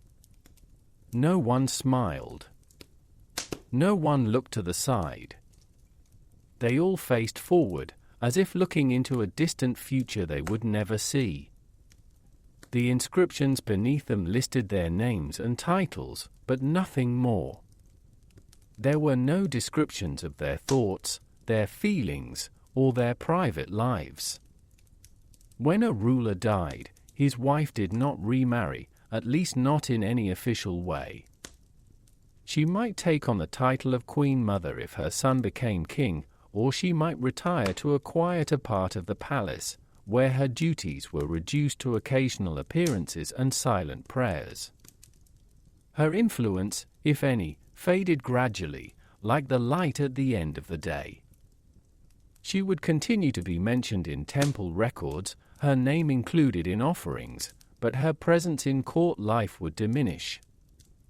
She would walk the same halls, see the same walls, and follow the same routine until the end of her days. The practice of marrying within the family continued for many generations. It did not bring stability, nor did it prevent conflict. Brothers still fought brothers. Advisors still plotted. Power still shifted in quiet, unseen ways.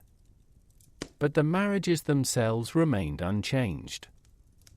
They were not meant to solve problems, but to maintain the appearance of order.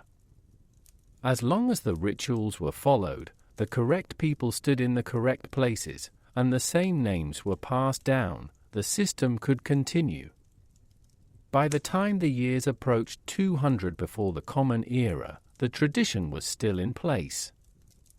The same rooms were used for ceremonies. The same words were spoken. The same robes were worn. There was no sign that this would ever change. The world outside was shifting, new powers were rising, new ideas were spreading, but within the palace, time moved slowly, if at all. The marriages of the Ptolemies were not events. They were repetitions. They were not beginnings. They were simply part of the long, quiet passage of years that marked the end of an age.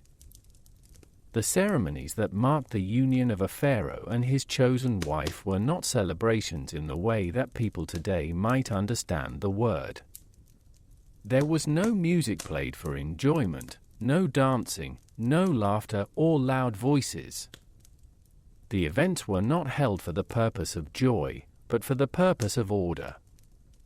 They were part of a long tradition of rituals meant to show that the king was following the proper path, that he was acting in harmony with the gods, and that the balance of the world was being maintained. The marriage was not a personal event, but a public act with religious meaning, carried out in the same way each time, with little variation from one century to the next. The ceremonies took place in a room within the palace that had been used for such purposes for many generations. It was not large, nor was it decorated with bright colors or gold. The walls were painted in soft tones, the floor was made of smooth stone, and the air was kept cool by the thickness of the walls. A small altar stood at one end of the room, made of dark wood and covered with a white cloth. On the cloth were placed a few simple objects, a lotus flower, a small jar of oil, a piece of linen, and a clay seal. These items were not chosen for their beauty, but because they had been used before, and their presence was required by custom. No one explained their meaning in detail, but everyone understood that they belonged there. The priest who led the ceremony arrived early in the morning, dressed in plain white linen with no ornaments or jewelry. He did not speak to anyone as he entered, but walked slowly to the altar, placed his hands on it for a moment, and then turned to face the door. He waited in silence until the couple arrived, accompanied by two attendants who did not enter the room. The pharaoh and his bride would stand before the altar, side by side, their eyes forward, their hands at their sides. They did not look at each other. They did not speak. There was no sign of emotion on their faces. They stood as they had been instructed, in the correct position, at the correct distance from the altar. The priest began to speak in a low, steady voice. The words were in Egyptian, though sometimes a phrase in Greek was added, spoken quietly and without emphasis. The text had been used for many years, passed down from one priest to the next, copied onto papyrus and memorized by heart. It spoke of balance, of duty, of the connection between the king and the gods, and of the need for continuity in the royal line. It did not mention love, happiness, or personal choice. It did not describe the future or make promises. It was not a vow, but a statement of fact, like a record of grain stored in a warehouse or the height of the Nile at flood season. As the priest spoke, he performed a series of small actions. He lifted the lotus flower and placed it on the left side of the altar. He opened the jar of oil and poured a single drop onto the linen. He pressed the clay seal into the palm of the pharaoh's hand and then closed the king's fingers around it. Each movement was slow and deliberate, done in the same way every time.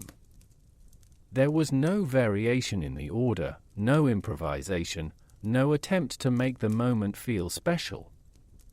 The actions were not meant to be meaningful in themselves, but to fulfill a requirement, to complete a sequence that had to be followed exactly.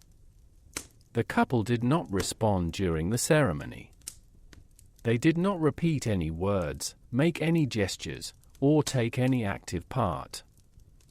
They were present, but passive, like statues placed in a temple courtyard. The priest did not ask for their agreement, nor did he look at them as he spoke. His eyes remained on the altar, his voice steady and even. The entire event lasted about 40 minutes, though it felt longer due to the lack of movement and sound. When the priest finished speaking, he stepped back, placed his hands at his sides, and bowed his head. The couple then turned and left the room in silence, followed by the attendants. The objects on the altar were left in place until the next morning, when they were removed and replaced with new ones of the same kind. After the ceremony, there was no gathering, no meal, no exchange of gifts. The queen returned to her rooms and resumed her usual routine. The pharaoh attended a meeting with advisors or inspected a construction project, as he would have done on any other day. The marriage was not discussed in the days that followed, except in official records. A scribe would write a short note stating that the event had taken place, listing the names of the couple, the date, and the name of the priest.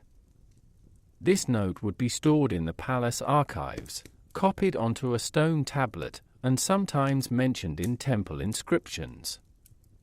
The language was always formal and brief, with no additional details. The religious significance of the ceremony was never explained in full. It was understood that the king was a divine figure, connected to the gods, and that his marriage was part of his sacred duty. By taking a wife, especially one from his own family, he was preserving the purity of the royal bloodline and maintaining the balance between the human and divine worlds. The presence of the priest, the use of sacred objects, and the recitation of traditional words were all meant to align the event with the will of the gods. But these ideas were not discussed openly. They were simply accepted, like the rising of the sun or the flow of the river. Temples across the country sometimes held quiet observances on the day of a royal marriage, though these were not public festivals. A small offering would be made at dawn, a hymn would be sung in a low voice, and a lamp would be lit in the inner chamber. These acts were performed by a single priest or a small group of temple servants. No one from the general population was invited to attend. The events were not announced in advance, nor were they remembered afterward. They were part of the routine maintenance of the divine order, like cleaning the altar or refilling the oil in the lamps. The queen, after the ceremony, was expected to participate in religious duties more frequently. She would make offerings at the temple twice a month, stand beside the pharaoh during certain rituals, and appear in carvings that showed her presenting gifts to the gods. Her role was symbolic, but necessary. She represented the female aspect of the divine balance, the counterpart to the king's authority. She did not speak during these events, nor did she perform any actions beyond what had been practiced in advance. A senior priest would guide her steps if needed, but usually she only stood still, looking forward, her hands resting at her sides. Over time, the ceremonies changed very little. Even as new rulers came from distant lands, even as the language of the court slowly shifted, the form of the marriage ritual remained the same. The same objects were used, the same words spoken, the same movements performed. There was no effort to modernize or simplify the process. It was not meant to be efficient, but to be correct. The idea was that as long as the ritual was carried out exactly as it had been done before, the world would remain in balance, the gods would be satisfied, and the reign would continue without disruption. By the time the years approached 200 before the Common Era, the ceremonies were still held in the same room, with the same objects, and the same quiet dignity. The priest still spoke in a low voice. The couple still stood without moving. The altar still held the lotus, the oil, the linen, and the seal. Nothing about the event suggested that it was special or rare. It was simply another act in a long series of acts, repeated across centuries, each one blending into the next, like waves on a calm sea. The marriage was not a beginning. It was a continuation. And the ritual was not a performance. It was a habit, deeply settled, quietly observed, and never questioned. The practice of forming alliances through marriage with rulers from distant lands was not uncommon during the centuries between 700 and 200 before the Common Era, though it did not happen with great frequency. These unions were not the result of personal connections or emotional bonds, but of careful discussions held in quiet rooms over long periods of time. Officials from both sides would exchange messages, review the lineage of the proposed bride or groom, and consider the possible effects such a marriage might have on trade, borders, and military relations. The process was slow and required many steps, each one recorded in official documents that were copied and stored in dry rooms within the palace. There was no rush, no excitement, and very little public knowledge about the arrangements being made. When a decision was finally reached, it was treated as a matter of routine, not celebration. The marriage was seen as a formal agreement, similar to a treaty or a trade agreement, but expressed through the union of two individuals rather than written terms. The woman who was to be married to a foreign ruler was usually chosen from among the daughters or sisters of the current king, not because of her personality or abilities, but because her position made the alliance meaningful.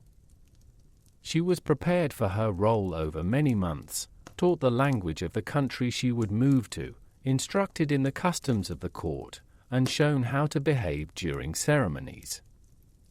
Her education was calm and repetitive, focused on obedience, silence, and correct appearance. The journey to the foreign land was long and uneventful. She traveled by boat along the river or by carriage across dry ground, accompanied by a small group of servants, priests, and guards. The route was planned in advance, with stops at designated points where food and shelter were provided. There were no delays, no unplanned events, and no opportunities for conversation with people outside the group.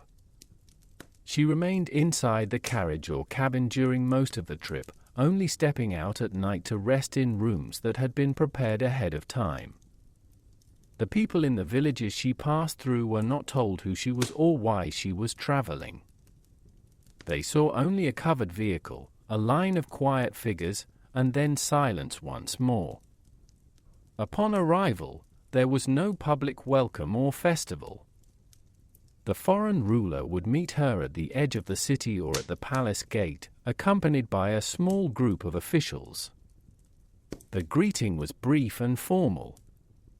No embraces, no words of affection, no speeches.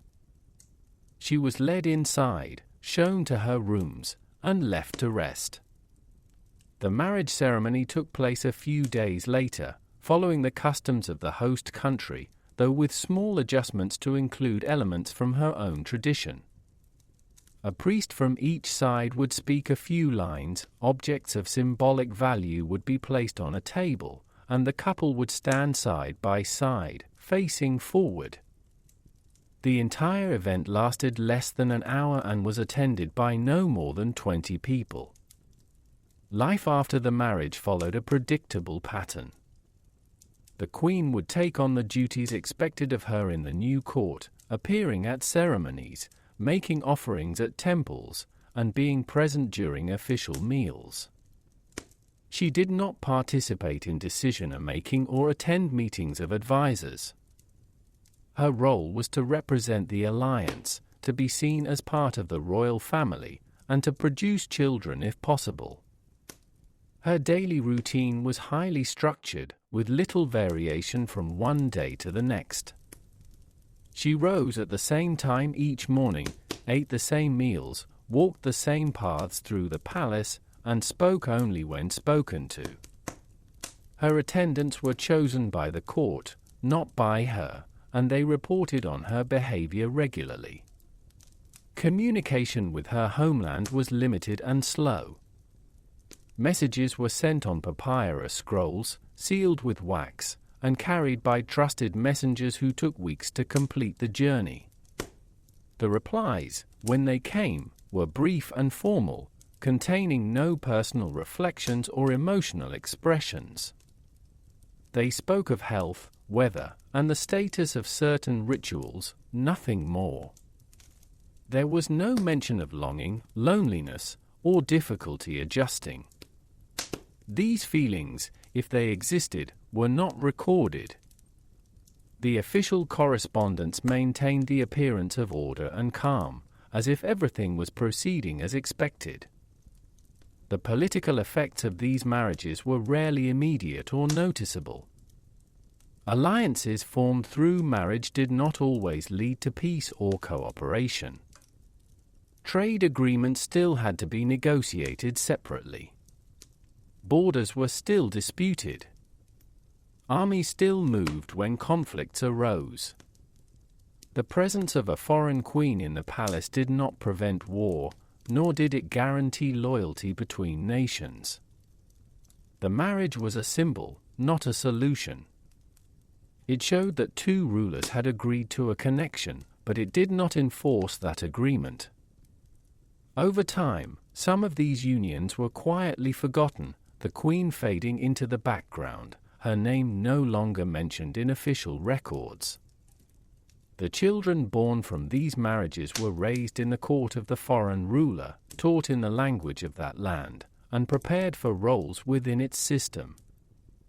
They were not raised as Egyptians, even if their mother was. Their education focused on the history, religion, and customs of the country they lived in. They learned little about Egypt, except as a distant place of origin.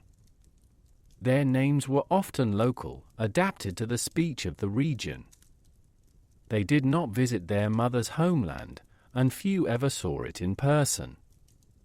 Their identity was shaped by their environment, not by bloodline. Back in Egypt, the marriage was recorded in the palace archives, noted in temple inscriptions, and sometimes mentioned in religious offerings. The queen's name would appear in a list of royal women, followed by the name of the foreign ruler and the date of the union. The entry was brief, written in a steady hand, with no additional comments.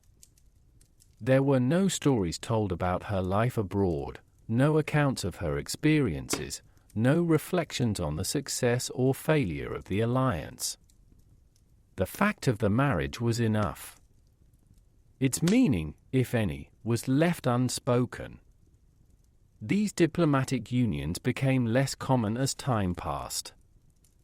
The rulers of Egypt found other ways to manage relations with distant powers, relying more on written agreements, trade, and military presence than on marriage. The idea of sending a royal woman to live in a foreign court became less appealing, especially as the balance of power shifted and Egypt's influence declined. The risks outweighed the benefits, and the effort required was no longer seen as worthwhile. The practice did not end suddenly, but faded gradually, like a path worn down by lack of use. When such marriages did occur in the later years, they followed the same format as before. The preparations were the same, the journey was the same, the ceremony was the same. Nothing was added, nothing was changed. The queen still traveled in silence, still stood beside a man she barely knew, still lived a life of quiet routine in a place that was not her home. There was no attempt to make the process more comfortable or meaningful. It was still treated as a duty, not a choice, and carried out with the same calm detachment that had marked earlier unions. By the time the years approached 200 before the Common Era, the idea of a royal marriage as a tool of diplomacy had lost much of its importance. The world was changing, new powers were rising, and old methods were no longer effective. The palaces of distant lands were filled with rulers who did not follow the same traditions, who did not see marriage as a sacred duty or a symbol of divine balance. Alliances were made and broken with little ceremony. The long journeys, the quiet ceremonies, the years of silence, none of it mattered as much as it once had. And so, the practice continued only in memory, in the inscriptions on stone, in the scrolls stored in dark rooms, in the names listed among the royal women who had left their homeland and disappeared into the silence of foreign courts. Their lives were not celebrated, not mourned, not remembered in stories. They existed in records, in positions, in roles. They were part of a system that valued stability over change, silence over speech, repetition over novelty. And when the last of these marriages took place, it did so without notice, without fanfare, without anyone remarking that it might be the final one. It was simply another event, recorded, completed, and filed away. The years that passed between 300 and 200 before the Common Era did not bring sudden changes to the royal court, but rather a slow and quiet fading of the old ways. There were no loud declarations, no ceremonies to mark the end of an era, no speeches about what had been lost. Instead, the traditions that had defined the lives of pharaohs for centuries began to lose their meaning, not with a collapse, but with a gradual silence. The marriages that once carried religious significance, political weight, and dynastic purpose became less frequent, less formal, and eventually less necessary. No one decided to end the practice. It simply stopped being repeated, like a path through sand that disappears when no one walks on it. The rulers of Egypt during this time still held the title of king or queen, still wore the symbols of office, and still appeared in carvings on temple walls. But their power was not what it had once been. Decisions that had once been made in the palace were now influenced, and sometimes made, by officials from a distant land called Rome. These men did not live in Egypt, but their letters arrived regularly, written on thin sheets of parchment and sealed with red wax. The replies were carefully worded, copied by scribes, and sent back with the same quiet urgency. The pharaohs still performed rituals, made offerings, and married according to custom, but the weight of these acts grew lighter with each passing year. They were done because they had always been done, not because they mattered. The marriages themselves became smaller, simpler, and less documented.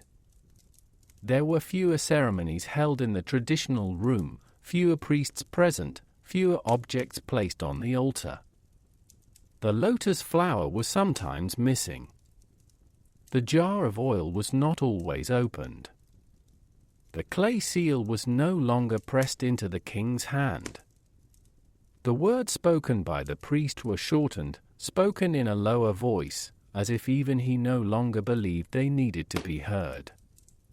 The queen still stood beside the ruler, still wore the white robe, still followed the same path through the palace, but her presence was no longer seen as essential. She was not mentioned as often in inscriptions, not shown as clearly in carvings, not listed in as many records. Some rulers chose not to marry at all. There was no rule requiring it, no law stating that a king must have a wife. The idea of producing an heir remained, but the method of securing the succession changed. A son might be named as successor without the mother being elevated to the status of queen. A nephew or cousin might be chosen, trained in the palace, and presented to the court without any ceremonial union taking place. The connection between marriage and power, once strong and unquestioned, began to weaken. The royal bloodline, once so carefully preserved through internal marriages, was no longer seen as the only source of legitimacy. Women who had once been brought into the royal family through marriage or birth found their roles reduced. The title of Queen Mother, once a position of quiet influence, became ceremonial, then disappeared from use. The rooms in the palace that had belonged to queens were left empty, their doors closed, their furnishings covered in cloth. The servants who had attended them were reassigned to other duties. The offerings made in their names at temples became less frequent, then stopped altogether.